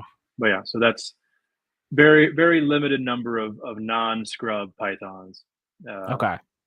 But I have a feeling that'll probably change, especially in the green tree python realm. I could see myself having a small group of a few select green tree pythons, Okay. and I love breeding them. They're, seeing the little babies and the color changes. Right. It's a special thing. I'll never be at a point where I'm producing a lot of them, but if I can be in a spot where I have like one green tree python clutch a year, I'll be absolutely Yeah, that's thrilled. pretty cool. Yeah. Yeah. No, they're really cool, and that's something I would love to keep, even if it's just one. I don't even know if I want to get into breeding them, even just like a couple as pets, like some nice. Mhm. I don't even know what I want, but they're super cool. So, yeah. Yeah. Um. All right, then go ahead with your scrubs, because I know there's from what I've seen from you. So there's a lot of different. It's like localities and species differences. So Yes. you want to kind of break down what your Yeah. collection looks like, and Let me take a gulp real quick and get ready for the go ahead. monologue. So yes, scrub pythons. The genus is Somalia. Includes 5 species of scrub pythons, Boelen's pythons, and then I'm fairly sure still the Owen Pelly pythons from Australia. I'm not sure if they've been reclassified in the last probably 4 or 5 years or so, but they're physiologically very very similar to scrub pythons. The Australian scrub pythons are Somalia king horneye, and those are the monsters. Those are the ones that can get 18 feet long. Oh wow. We don't have those in the U.S. hobby. There are 2 females, I believe, still at Reptile Gardens in South Dakota, and those are they were from Australia Zoo. So obviously legally exported from Australia for the purpose of Got it. an educational display. But there were some animals that had gotten into private hands. I don't believe that they were ever bred, and then and those animals that they passed at some point in time. So unless someone's hiding some Australian scrub python somewhere, there are none in the U.S. hobby. Okay. So then there are the 4 available species within the U.S. hobby. There's the Somalia clastolepis, the Moluccan scrub python. Those are the gold and purple ones. Many people would probably say that those are the most beautiful, and it would be really hard for me to disagree with that.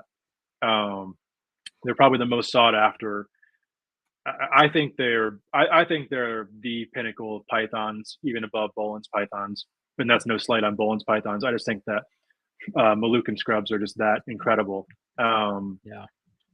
I have a nice little group of them going on over here, and I'm trying to breed them as best I can. Haven't had success yet. Um, and they are the overall the largest of the uh, scrub pythons that are outside of Australia. Okay. They're proportionally the heaviest bodied of all the scrub pythons, so proportionally heavier bodied than the Australian, but obviously an 18-foot Australian scrub is going to be heavier body than a 12-foot Moluccan scrub. Right. Right. Um, they're pretty uniform as far as their appearance go. They can have some different coloration and different pattern from blotches, stripes. Some are patternless, but they're not nearly as variable as some other types of scrub pythons. There's axanthics within that species as well that seem to be rather plentiful in the wild. Okay. So then the Tannenbar scrub pythons or Somalia nata, that's the smallest scrub python species. Adult size is about 7 foot.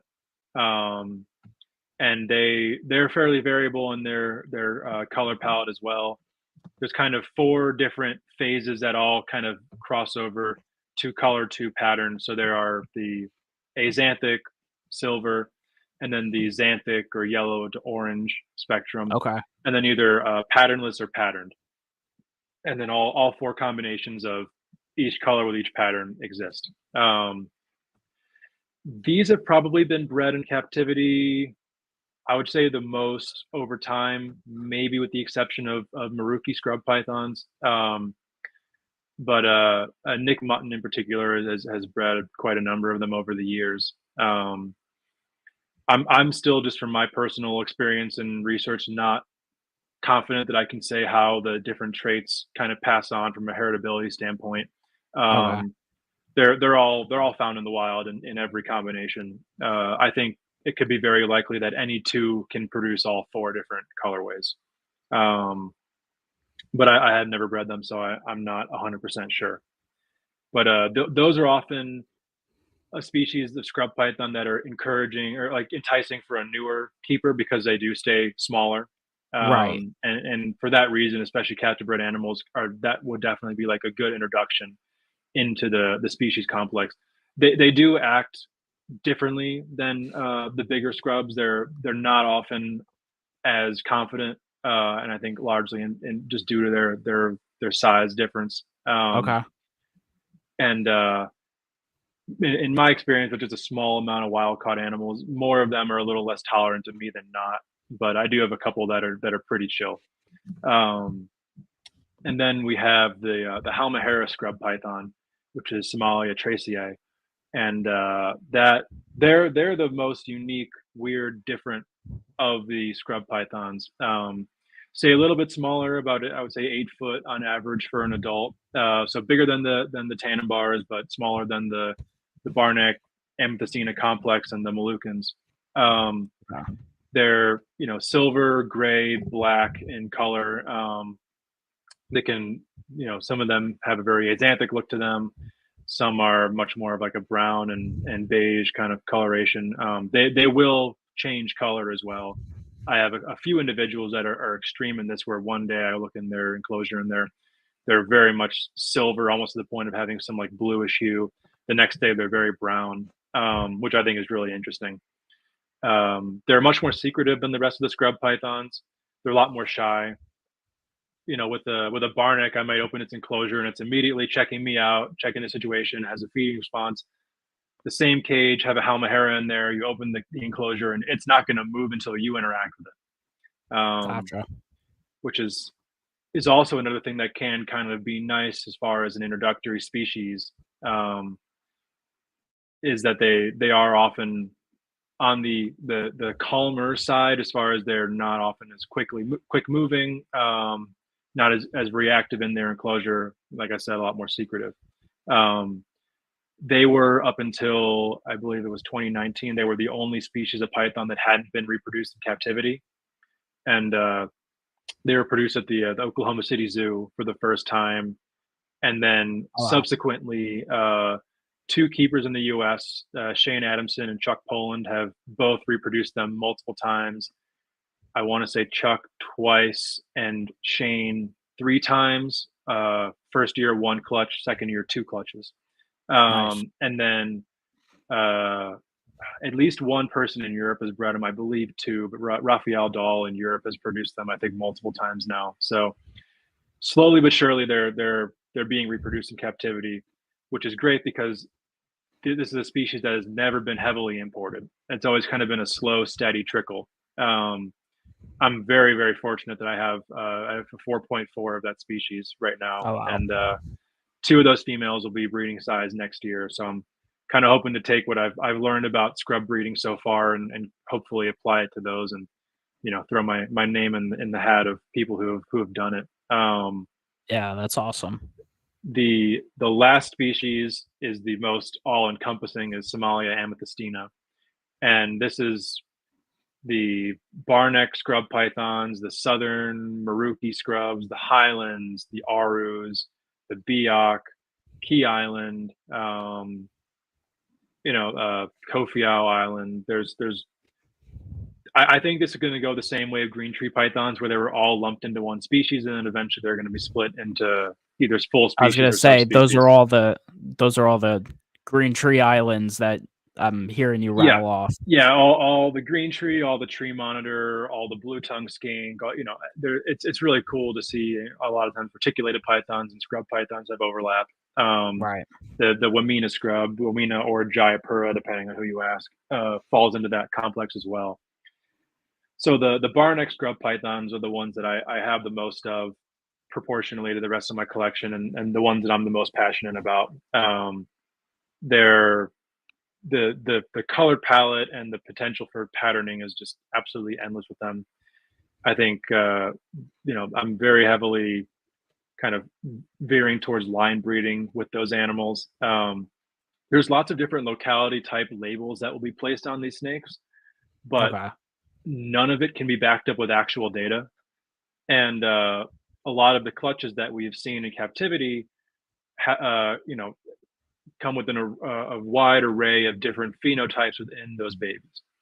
So that's evidence of one of 2 things: either that the locality differences within these snakes are not, in fact, in their phenotype, but maybe in scale count, or something different, or that we're crossing locality types, and that's what creates a variety of pattern.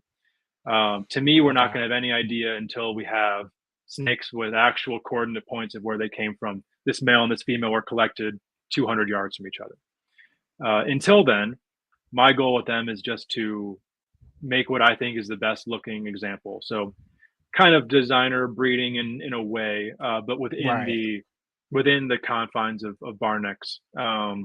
Yeah, but I was gonna say there's no taxonomical differences. So really you can have at it with all Yeah, those locality without being a hybridizer or whatever you want to call it, or yeah, it's just yeah.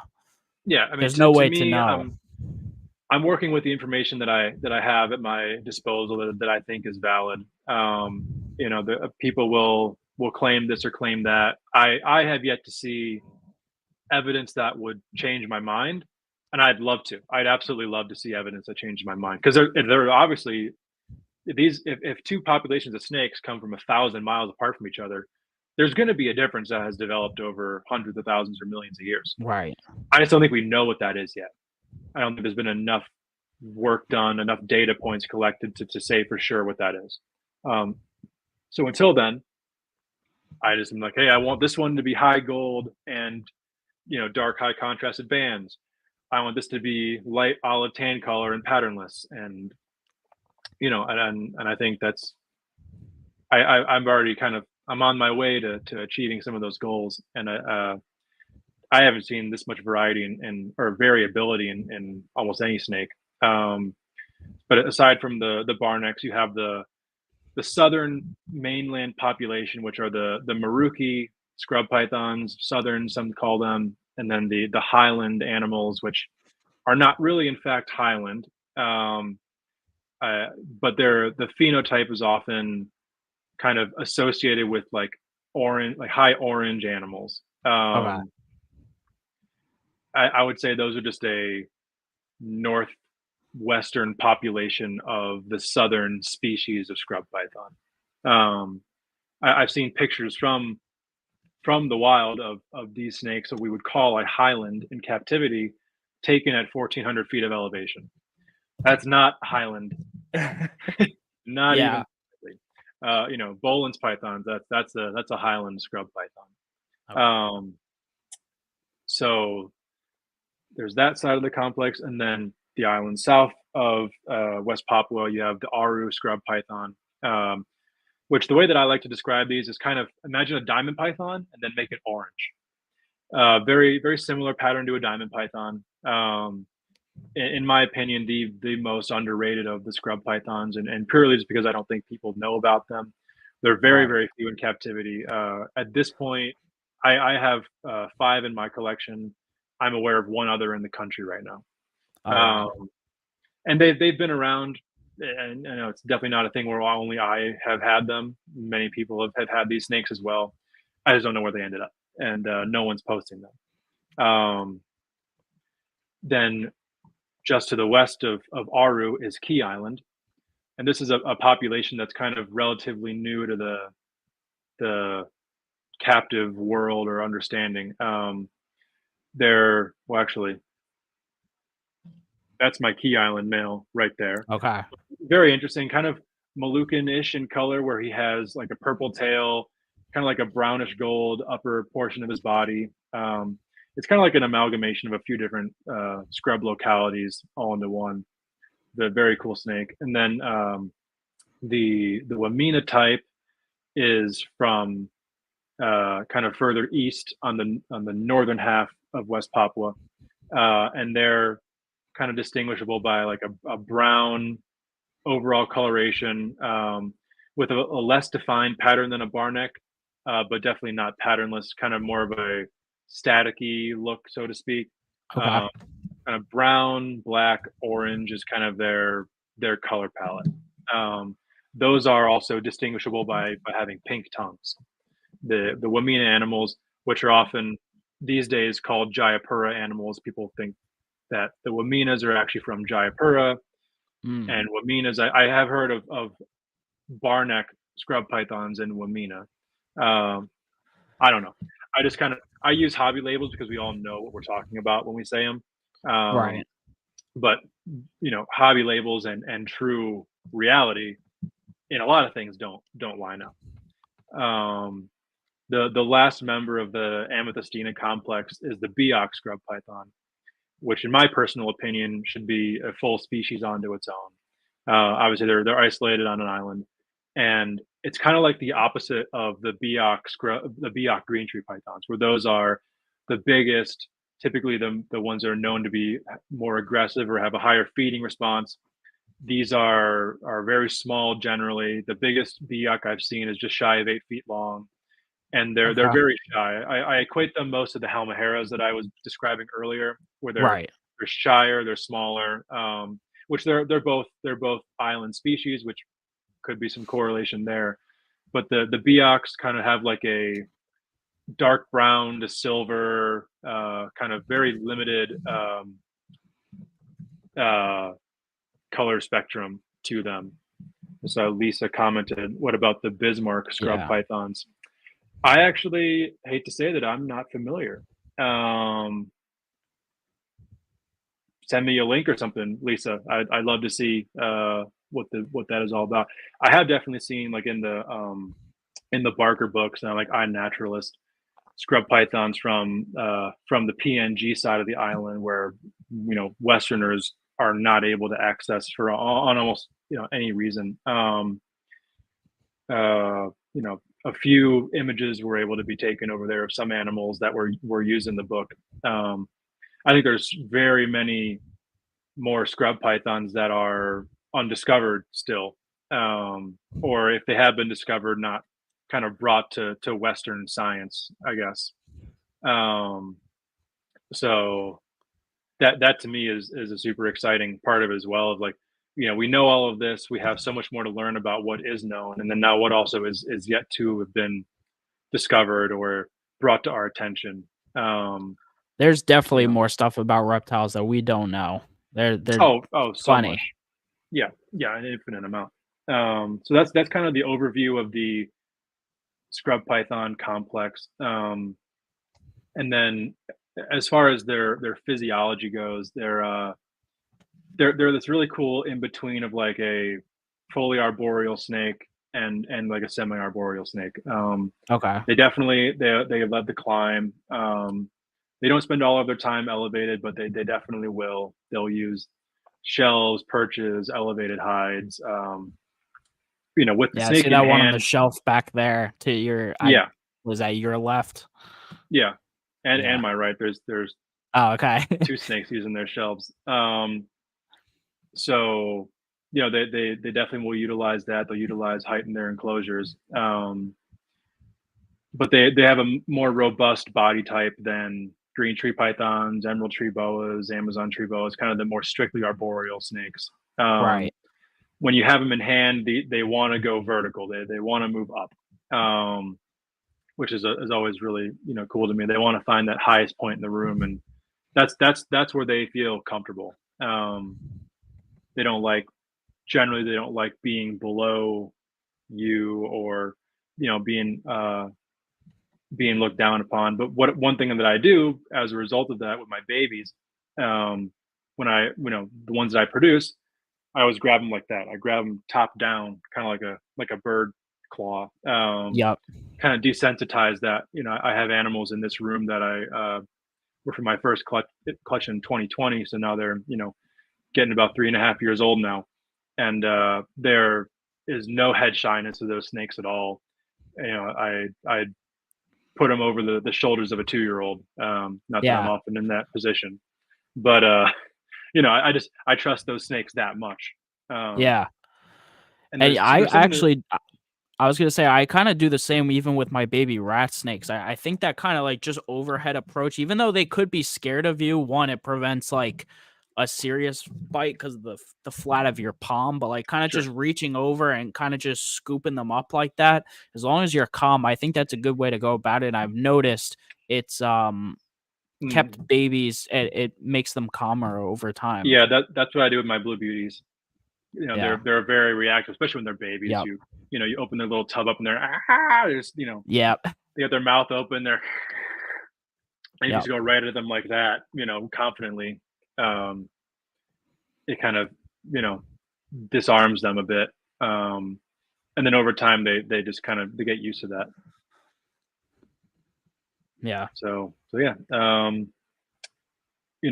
mean for anybody who wants to know real in-depth stuff about them, I'm always one to respond to messages and talk to anybody Yeah, about Steven's social media is in the description. I should have said that hell yeah. earlier, but like it's down there. Go check out his Instagram. Go give him a follow because he posts some really cool stuff. Well, thank you. Yeah. Some of the stuff I wanted to talk about, kind of some. Well, there's actually quite a few questions I had left, but Yeah, go for it, you dude. know, I have all the time, so all right, hell yeah. One of the things I wanted to kind of talk to you about, and in you mentioning, how large some of the scrub species get, and I've heard you semi compare them to like retics almost to like an extent, just in terms of like length. They're a big python. yeah, for sure. Um, do you foresee even with your whole collection, any sort of, I don't want to say like backlash, but any problems in the future with them being a big python? And in general, you keep a lot of larger snake Yeah, species. So, and just with the whole thing with like Samson last year, like that whole drama with the retic thing, do you foresee yeah, that happening at all with like your scrubs or any of the other species you keep? yeah. I mean, obviously, a one-off kind of like Samson. Nothing really can be done to prevent something like that. I Of mean, course. unfortunately, in retics, he's just the most public example of something like that. There's plenty of absolute horrendous animal abuse type facilities in that realm. So I guess barring a one off crazy person, no, I really don't. I think for a number of reasons. One, I think the growth will be steady as far as the interest in scrub pythons. I think the lack of morphs will keep a lot of the get rich quick people away because that won't really be they just won't see it as that, which is good. I don't, So perhaps would prevent the bad people from getting into them. right. The people who, wanted to get into ball pythons in the mid 2010s and, dropped $250,000 on a collection and then sold out of it 2 years Right. later. People who did that with super dwarf retics in 2019 and 2020. I think that the lack of the morph aspect will keep those people away. And another thing that I think will keep them away from some of the retic trends is that they're much lower production than reticulated pythons. Okay. Um, Average clutch for like a full grown adult female is like 12 to 15 eggs. Oh, wow, Smaller okay. females like eight to 12. And oftentimes, not always, but oftentimes females won't breed back to back years. I have yet to have successful back to back productions. Gotcha. I know multiple people who have, and it's definitely doable. I don't know anyone who's tried to do it 3 times in a row, and I don't think I ever would.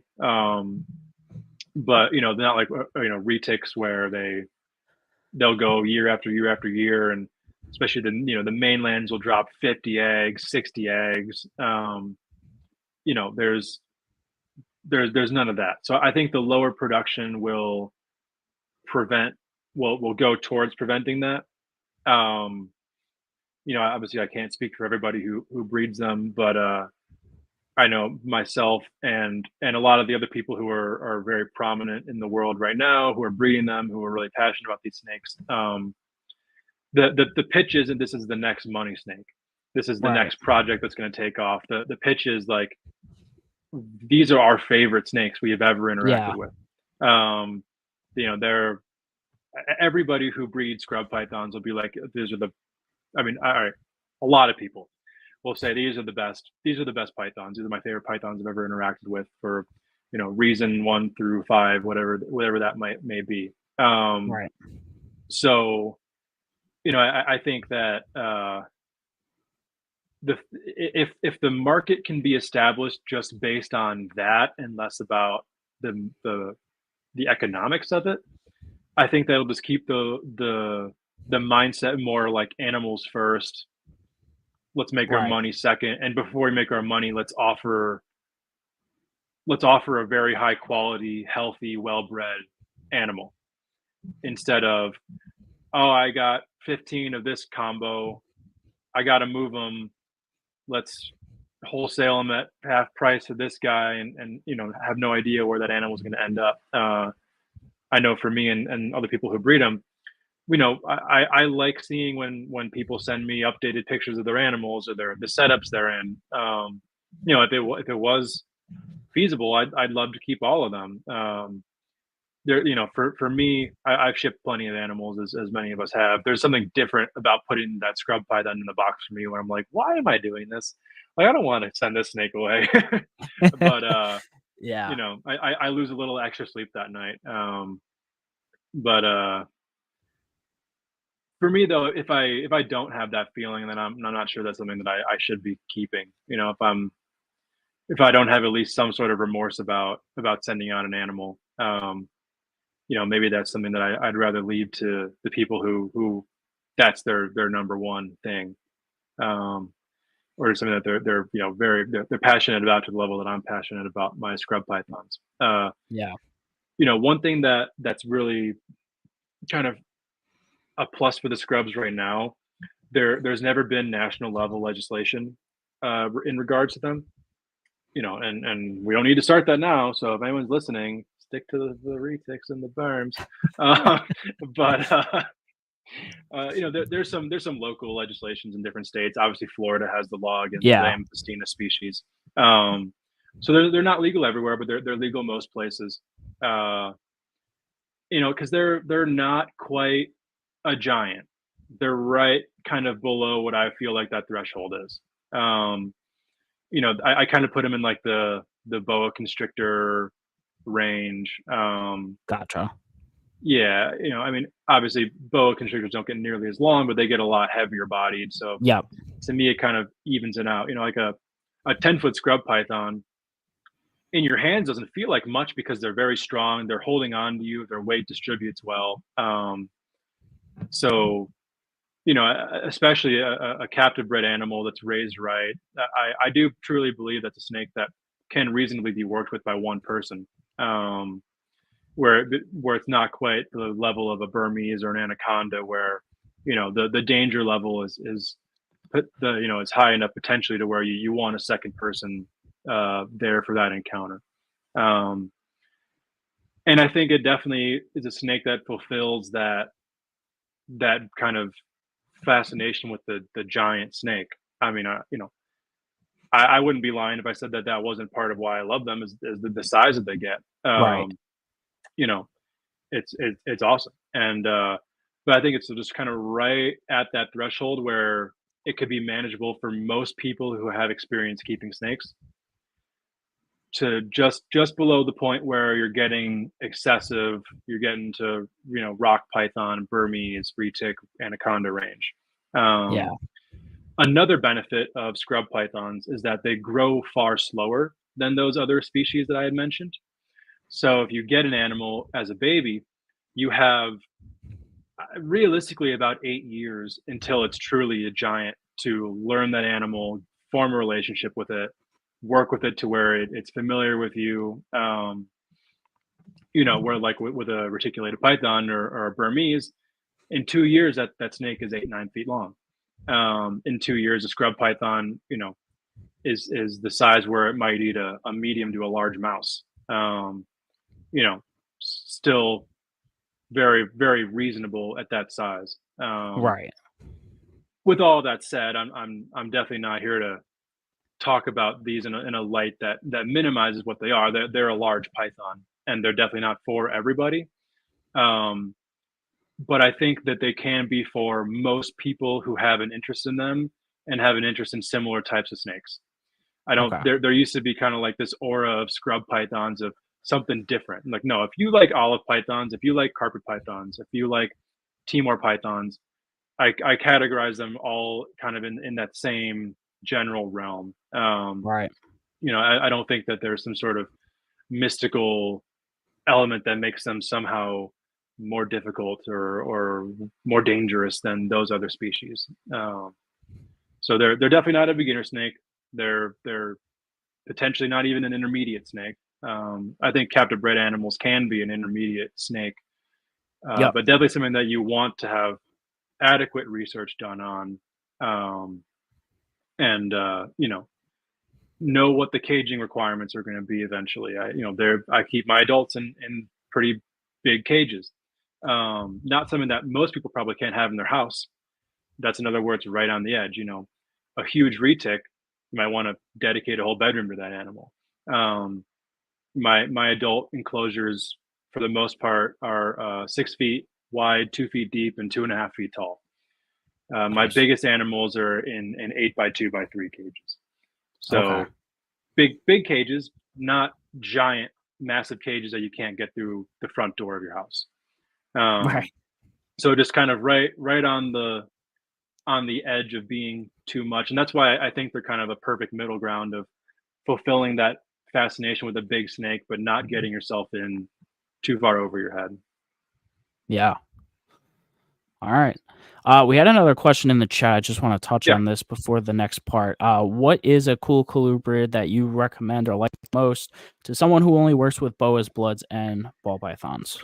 Um, so many. I mean, Yeah, the I can't list is a even. lot, and there's stuff that you can keep very easily. Yeah, and there's stuff that you can keep at fairly similar parameters. With probably just like a hotspot dialed back a bit. Uh, Yeah.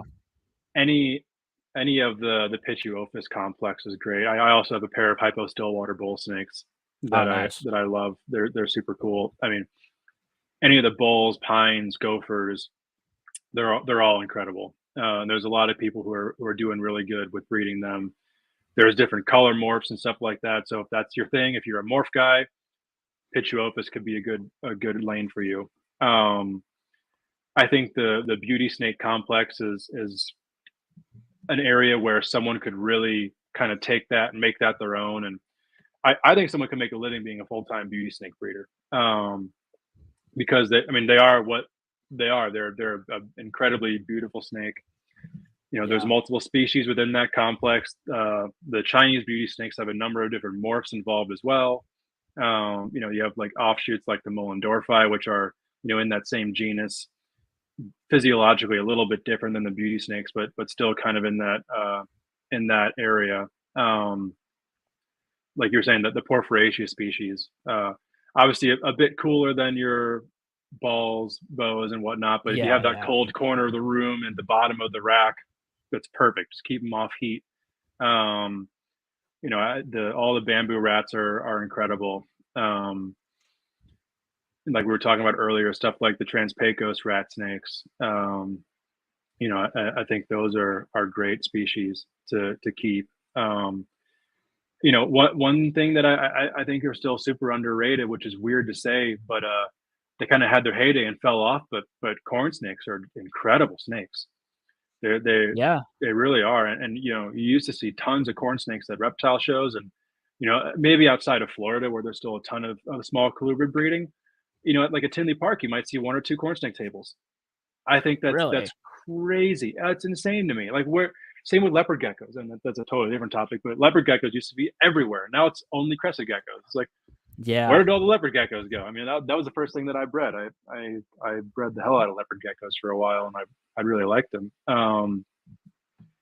The back to the topic, the mountain king snakes, the milk snakes, you know, like Honduran milk snakes, Pueblan milk snakes, Nelson's milk snakes. There were I was at Pomona and there was a I forget it was I think they were called like the Halloween phase or something. Honduran milk snakes. They were like black Yeah. and Black and orange. red. Oh my god, those snakes were incredible. Hondurans are really, really cool. I need to get God, a true milk snake person on here to talk about just all of those. yeah. I've had a lot of king snake, just Lamprepeltis in general, but haven't dove into the milk snake side. There's a lot of cool milk snakes out there. Oh my god, so many, and that's another. And there's morphs within the milk snakes too. Yep. You know, that's why I love going to Daytona because that's where you see that type of stuff. Yep. I've been to shows, you know, the biggest shows all over the country, and they're not well represented out there. I Well, it's think funny is it's in a real talking shame. yeah, in talking to people, I thought Tinley was a Colubrid show. Like, obviously, I know there are ball python people, but I've had other people be like, "No, Daytona's the Colubrid show." I'm like, "Oh shit, all right." And I think I missed so much stuff last year when I was there, and I was like actually walking around and looking at stuff like, that's where I saw Jason Snakes. That's where I met Yeah, Billy Hunt. I bought a couple of Matt Moats Violenti, OP Violenti that Billy had at the yeah, table from him. So, I definitely saw some stuff, but then there are stuff other people talked about that I'm like, I just didn't see that snake at all. So it's easy to miss. yeah. But I think to answer the question, Elias, just in general, like there's so many, like what people don't realize is that colubrids are very easy. Like you could very easily take care of many different species that have overlapping requirements with other things, or just, like, arguably even easier, like no heat, and like Steven mentioned. So yeah, and I think a genus that I'd be remiss to not bring up would be Drymarchon. Um, it's hard to beat Drymarchon in the colubrid world. 3 years ago, I bred white phase Mexican indigo snakes, and those are just the indigos are nice. incredible. The Crebos are incredible. If you want more of a challenge, they're fast snakes. They're visual. They're very intelligent. Um, fast metabolism. But I often find when I've kept indigos and my girlfriend breeds Mexican indigos, they're not what everyone. They're like they're shit cannons that are you're gonna clean them every day. It's like calm down. These aren't rats. Okay, let's Yeah. they're snakes. At the end of the day, they're still snakes. Yeah. Um, so I don't. If anyone has interest in Drymarchon, I would strongly kind of emphasize that the talk in the hobby of them being just awful to keep on account of the amount of cleaning is completely blown out of proportion. It's still a snake. At the end of the day, it's going to shit a whole lot more than a green tree python, but Yeah. not as much as your kid. So, you know, Right. yeah, Drymarchon are great too. But I mean, if this is your first colubrid, maybe start off with something like a milk snake or a smaller Pituophis species, and but then if you're comfortable with stuff like boas and bigger snakes, then you maybe want to take the dive right into an indigo or a crebo if that's something that really interests you. So, and very long answer short of the question is you really can't go wrong. It's whatever you'd like, whatever you Yeah. think is cool, as long as you can keep it within your parameters. Like, okay, I want mandarin rat snakes, but my room never gets below 78 degrees. It's like mandarin rats might not be for you. Or Right. I want to keep Baja rats, but my room's 60% humidity all the time. Baja rats might not be right for you because they need it Yeah. very dry. Um, Aside from climate constraints, anything you like is what I would recommend. Yeah. Yeah. And I always tell people like because I'm in the ball pythons, I'm in a lot of these groups. So of course I'm promoting my show there and I have a lot of ball python viewers. So I've been trying Mhm. to, as the title implies, I've been trying to corrupt them to get into some colubrids. And I think, Yeah, again, that's part of what this show is about, is just showing people these species that they haven't seen. So yeah. um And yeah. that's kind of part of what I feel like, as far as the whole to kind of bring it back to an early topic of how to do this professionally. Which was my next topic I wanted to talk Oh, about. So go well, for look it. at that. All right, so I Yeah. guess we're already here. Yeah. Like I said earlier, I think the way to do it is to find your own lane, or a lane that is relatively untapped, or even just a lane that you feel particularly passionate about. Um, you know, I, I I'm close to being able to say that I've been able to do it successfully with the scrub pythons when no one has really done it before, where that was their primary species that they're breeding, and doing it professionally.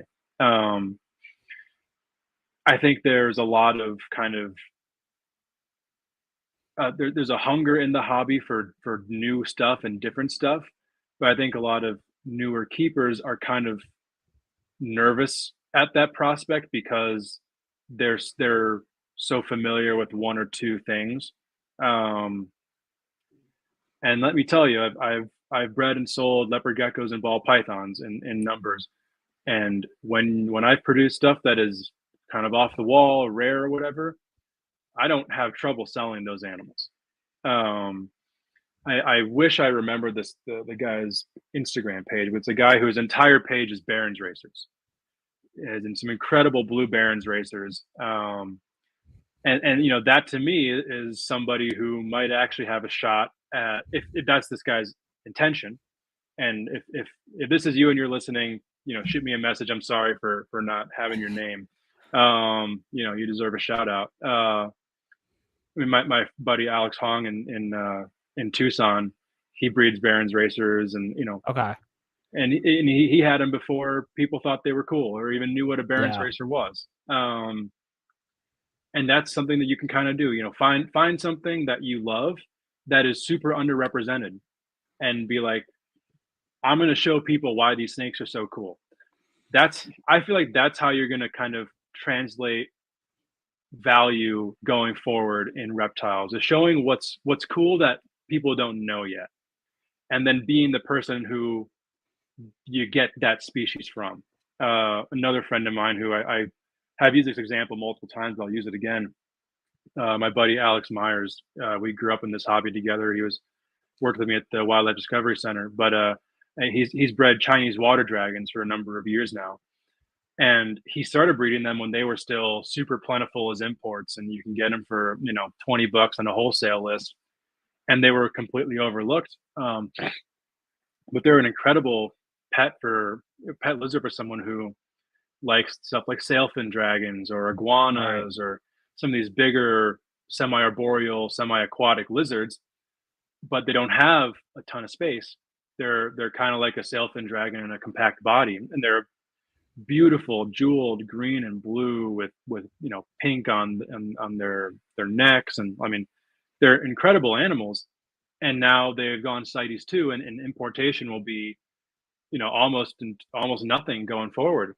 Um, so now these animals that were overlooked, now there's going to be a demand for it, and I'm not going to say right place, right time. I say right amount of foresight with him to know, like, if I keep my momentum here, if I keep promoting these animals, this is going to come back to benefit me in the long run. And I'll say all of this with kind of emphasizing that this is not why I do this, but there's a very real conversation always to be had about the economics of this, because you got to pay the bills, you got to feed your Yep. animals, and especially if you want to do this full time, you got to look at the money every now and then. Yeah. And I think this will also benefit the entire hobby in the long run. If the next generation or next wave of professional breeders are breeders that made their niche doing something new, imagine what the reptile shows are going to look like in 15 to 20 years. It's not going to be 60% ball pythons, 30% crested geckos, 8% boa constrictors, 2% everything else.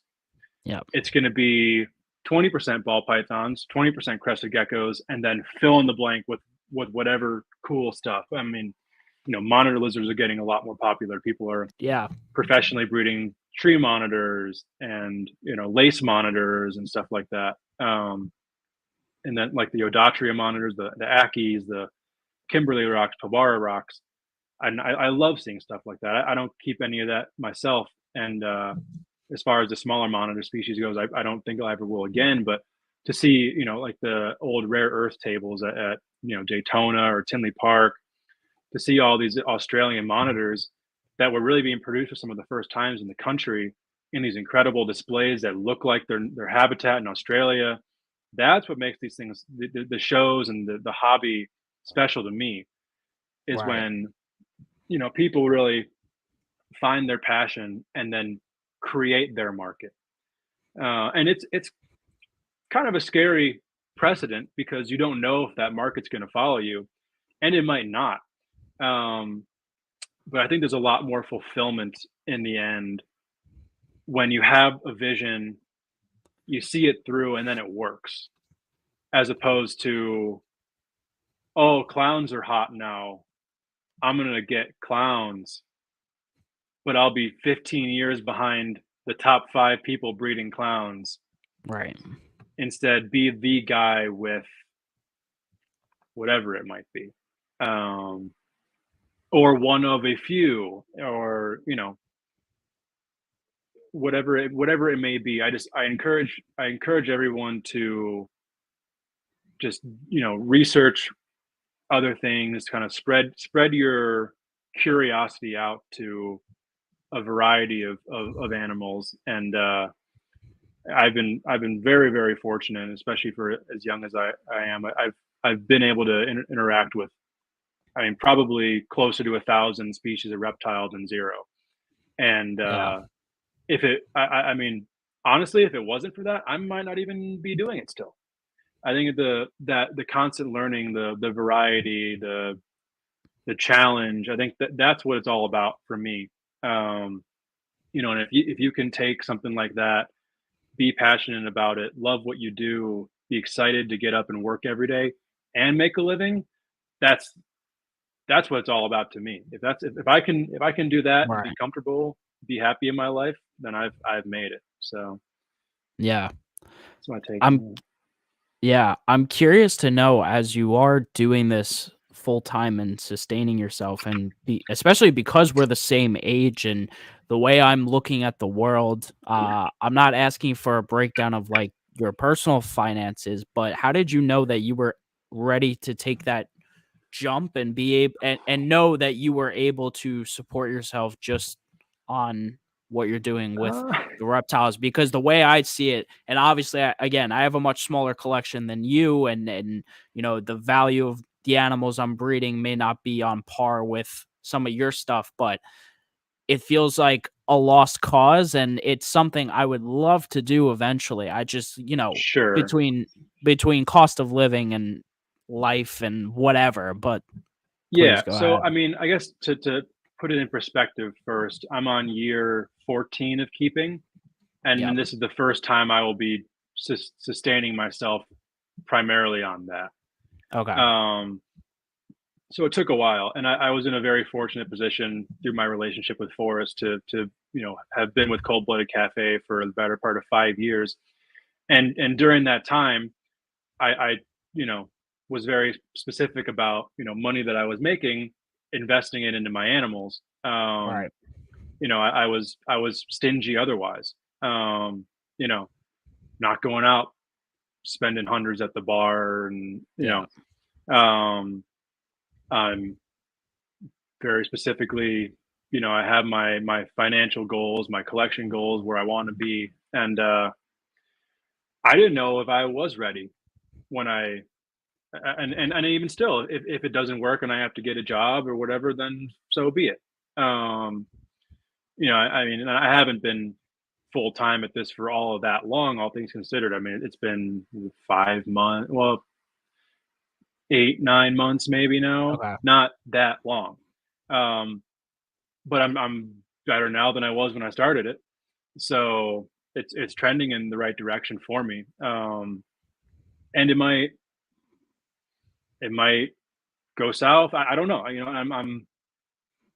I'm here for the ride, but all I can say is that I'm far happier where I am now than I was a year ago.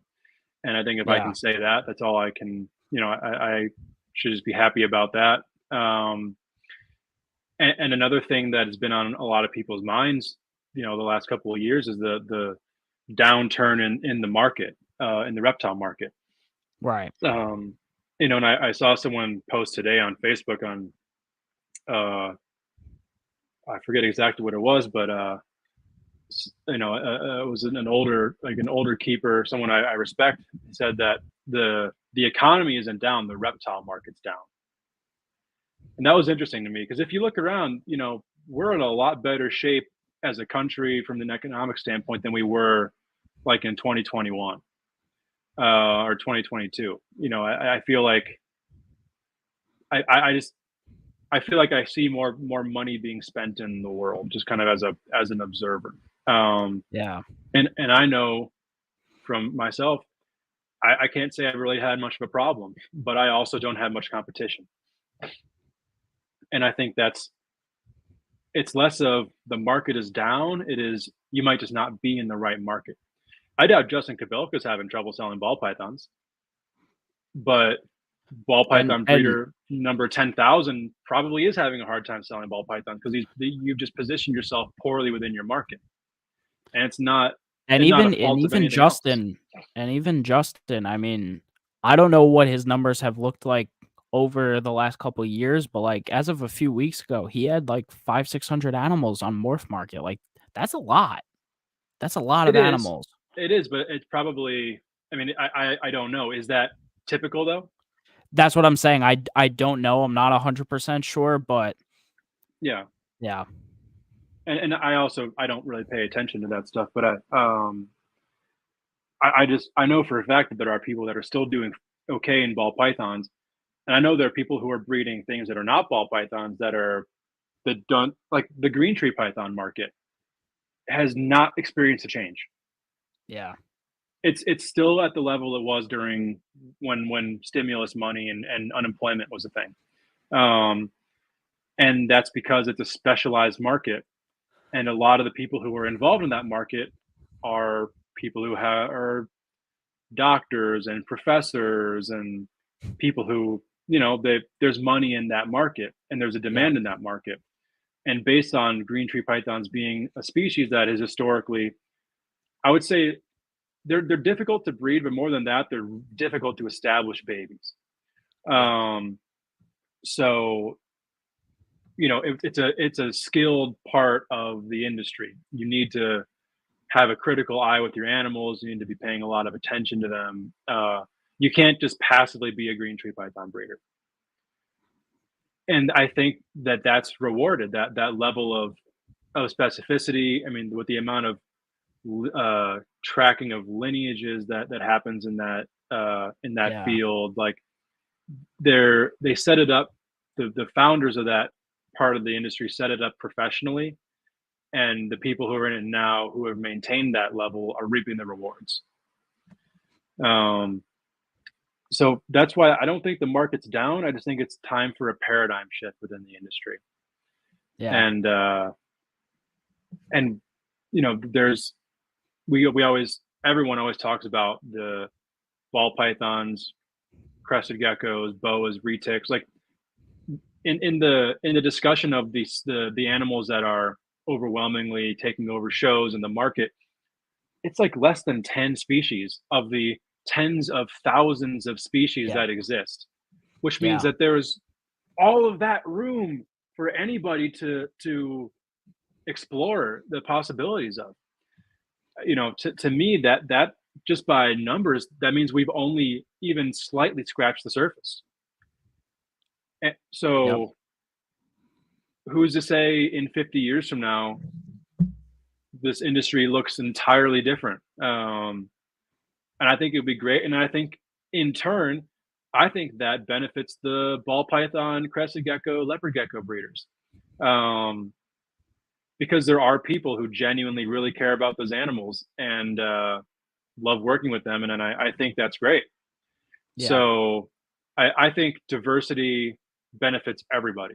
Um, and if you have ball pythons and if you have crested geckos and you're discouraged by anything I'm saying, I don't think you should be discouraged at all. I would just encourage you, have a couple side projects, find a couple of things you're interested in, do some research, find a breeder, find a mentor, and give it a shot. And you might be surprised with how much fun you have.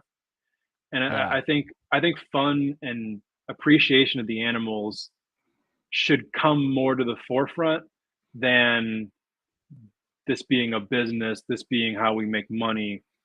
I think they can coexist, but if I think if the main objective can be the first part of that and the money comes as a consequence, I think not only will it be better for everybody involved, but it'll be better for the animals too, because then with that will come a better quality of keeping, emphasis on health and longevity as opposed to turnover rate for breeding.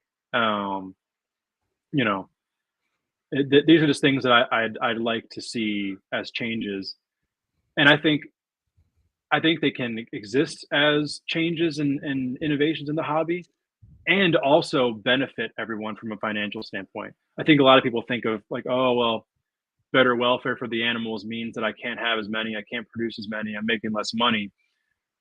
I almost think it's quite the opposite. Um, sure, maybe you have less animals, but you're spending less to keep those animals. You're spending less in a feeder bill and your electric bill, your time. And then if you promote your animals properly, if you kind of create some hype behind it, maybe you're selling each one of those babies for 3 times what you used to be selling them for because you build up your demand so much. If you have 30 available a year and you sell them at $3,000 a piece, as opposed to 200 available a year at $500 a piece, you're going to make more money in option A. And I think boutique Also, breeding is the way of the future.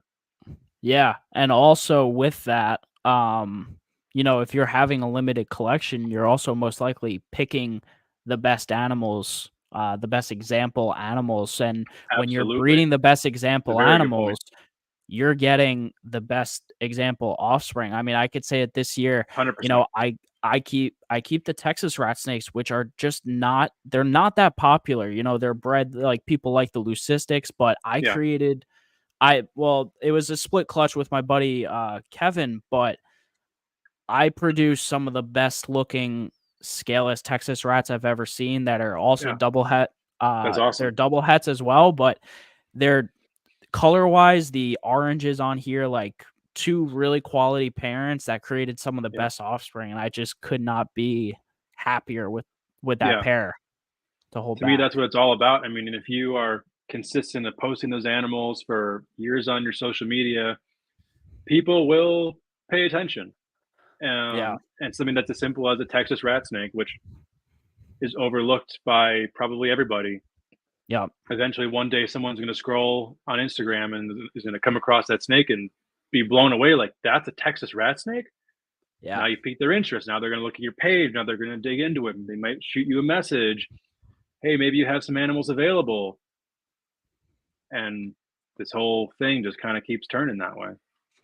Yeah. That's why I've always felt so strongly about the colubrids. You know, I started building this ball python collection, but I also built the colubrid collection on the side. The colubrids came first. Texas rat was my first species, so that's where my love is. That's my one true, my first love with reptiles. So, as the colubrid collection has been built, that's why, you know, even showing the bamboo rat snakes, that's generated so much interest because all these ball python people now they're all following me and they've never seen this species before. And it's like, I mean, who okay, can't love a bright orange snake with a black double stripe down the back? I Like, say it almost every episode. Yep. you know, Those are the exact words I use. like, you can't look at that snake and not be like, what the hell? That is insanely beautiful. I mean, if you Yep. don't think that, you don't like reptiles. You know, truly. I mean, Yeah. if you can't appreciate that snake, you shouldn't be doing this at all. Yeah. Agreed. All right, man. Last kind of couple questions. Yeah. Maybe a little more general if you want to be. What does the future look like for you within your collection? Do you have any goals in the next, you know, say 3 to 5 years, like defined ones? Any species ads that you want to bring into the collection? Anything you can Sure. define? I think my main goal in 3 to 5 years, I'd like to say that I've basically figured out how to breed scrub pythons. Okay. Um, there have been a lot of different ideas of how to do it historically, things that I've tried that have worked, things that I've tried that didn't work so well. And I feel like I'm getting a better hang of it every year. So in 3 to 5 years, I'd say my main goal is I'd like to think that I could write the how-to on how to breed scrub pythons. Right. And if I can't by then, cool. It's still part of the process. I just think that I probably can in that time frame, based on how I've done so far. Um, I'd like to really dial in my rattlesnakes too. I've produced a few litters. I don't think I'm going to have anything this year. I think that's mostly to do with the move and how I was kind Okay. of preparing for the move during breeding season. So I don't think I'll produce any rattlesnakes. I'm lucky that I have some females with a friend of mine who bred them. So I'll have some babies that I just didn't produce them. Um, in that time, I'd love to be able to bred my Mangshan vipers, um, and I think I probably can in that time frame. Nice. Uh, and then hopefully I've had a better clue at how to breed my spilotes by then, because that's still evaded me so far. So Yeah. yeah, so I guess from a goals from like a husbandry breeding standpoint, that's it. From like a species that I want to add standpoint, I'm pretty close to like my ideal dream collection. Nice. The one snake that I've never kept that is going to be number one on that list is Bolin's pythons. Okay. And I keep high elevation snakes and I keep scrub pythons. The immediate crossover of those two are Bolin's pythons. Right. I just never had the right opportunity, and I didn't want to spend 10 grand a piece on imports, and it just Yeah. and to me, I'm like, it doesn't feel right. But I feel like just the right opportunity will come along, and it'll make sense. I want to have Amazon basin emerald tree boas in my life again at some point. Um, Nice. they're one of the few snakes that I can, for me, kind of rival my scrub pythons as far as how amazing they are. A friend of mine in California, when I was out for Pomona, he was nice enough to have my girlfriend and I over at his house, and we Yeah. saw his basins, and it was just like, I mean, I've kept basins and I've interacted with them, and yeah, every time it's just like, oh my god, these are just the coolest snakes that have ever existed.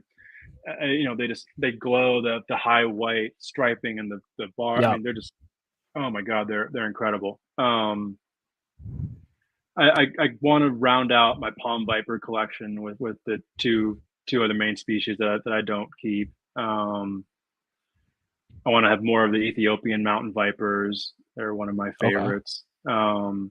Just some little things.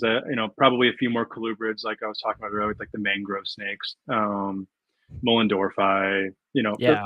A few of those that kind of fit in. I want to eventually get some of those Tamaulipas locality Mexicanus Nice. that Jason produced, and but like very very few. I mean, long down the line when I can't hear. I want to have more crocodilians in my life again. Oh, okay. Like the three species that I've interacted with. I've kept one of them and interact with the other two would be broad-snouted caiman, African dwarf crocodiles, and Chinese alligators. Okay. Um, they're the small guys. They don't really get over 4 feet for the most part, and they're some of the rarest crocodilians in captivity. So if I could have like a backyard here in Texas with three big pens with my Yeah. crocodiles in them, I'd be thrilled. Croc monitors are probably on that eventually list as well, because I used to work with croc monitors, and they're other than Komodos, I'd say they're the top of the line of monitors. I've been Right. very lucky to interact with a handful of Komodos in my time, and there's truly nothing like them. The closest you get is a croc monitor. Okay. And they're special in their own ways with their arboreal nature. They're very fast, and they are on the level, if not even higher on the intelligence level than Komodo dragons, which is saying a Wow. lot. They're probably Yeah. the smartest animal I've worked with, other than like some smart dogs, and they're definitely smarter than some dogs. Okay. So yeah. I mean, and I guess you could put crocodilians on that level too. Because they're very trainable. They're they'll know their names. They'll recognize their keepers. They'll do commands. They'll all of that stuff. So it is amazing how intelligent some of these animals can be. But our mammal brains aren't kind of tuned in to see intelligence in reptiles naturally, I think. So Yeah. you really have to kind of look for it, and over time kind of learn what that is, because it's expressed in an entirely different way. You can see intelligence in a dog pretty easily. I feel like with a reptile, that doesn't come quite as naturally to humans as seeing that intelligence. But when you Okay. do, and when you can form that relationship with a reptile, it's insane. It's really, Yeah. it's amazing. Okay. Awesome. Ryan wants to know how far you are from Marble Falls. That's where he's at. I don't know. Let me consult my maps. Probably not close is my answer. 7.5 hours. I'm 7.5 hours from Marble Falls. Texas is huge. So very far. So I could be from Chicago to Atlanta in that time. Damn. All right. I really just Oh, have man. one last question for you before we wrap it Yeah, up, and we're circling it back to colubrids. for sure. And we kind of touched on it already, but what is your kind of elevator pitch for someone, who has only kept maybe pythons or boas, and they're looking for that new colubrid species? What's Yeah. kind of what would you have to say to them? Again, someone who's interested. Um, it's a good question. I think some of the things that I would probably emphasize would just be an entirely different like way a snake moves.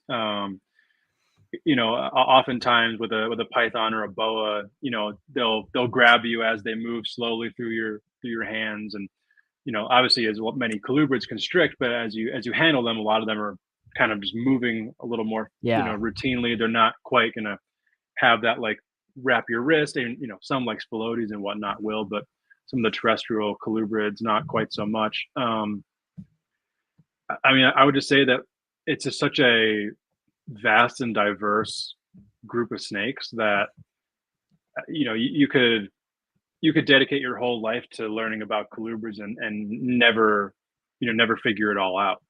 Um, Yeah, there's so much natural variety within the species. I mean, every or within the family of snakes, like every single color you could potentially imagine exists on a colubrid somewhere. pretty much. Um, I mean, in the wild too, not something that you need to you know manage in captivity to maintain or to achieve some sort of end goal. Like Yep. this, all of this stuff exists out in the wild. It's interesting to kind of go from snakes that are more kind of heat based as far as how they act to more visually based. Um, it's kind of like it's an entirely different Yeah. way of interacting with the snake. Um, I think that it allows for a dimension that you don't really get within pythons and boas. Um, I would say to somebody who likes to breed snakes that oftentimes a lot of colubrids are much easier to breed than a lot of pythons and boas. Um, with a lot of colubrid species, you get a break for 3 months of the year that you don't get with Yeah. pythons and boas. Yep. That can be really nice. Same with my rattlesnakes. Actually, just today, we had a really the first like really warm day here. It was like 82 degrees, so I turned a lot of their basking back up higher, and now they're starting to come out of brumation. I pulled my colubrids out of brumation last week. Um, Nice. but I'll tell you what, when that feeding bill cools off for that few months, it feels good. yeah, yeah, it does. I breed my own mice and softers here, Nice. and yeah, definitely, it's easy. My girlfriend loves them, and she loves to like baby them and feed them and stuff, so it makes it a lot easier for me. There But you go. but controlling that food supply, I feel like is insanely important.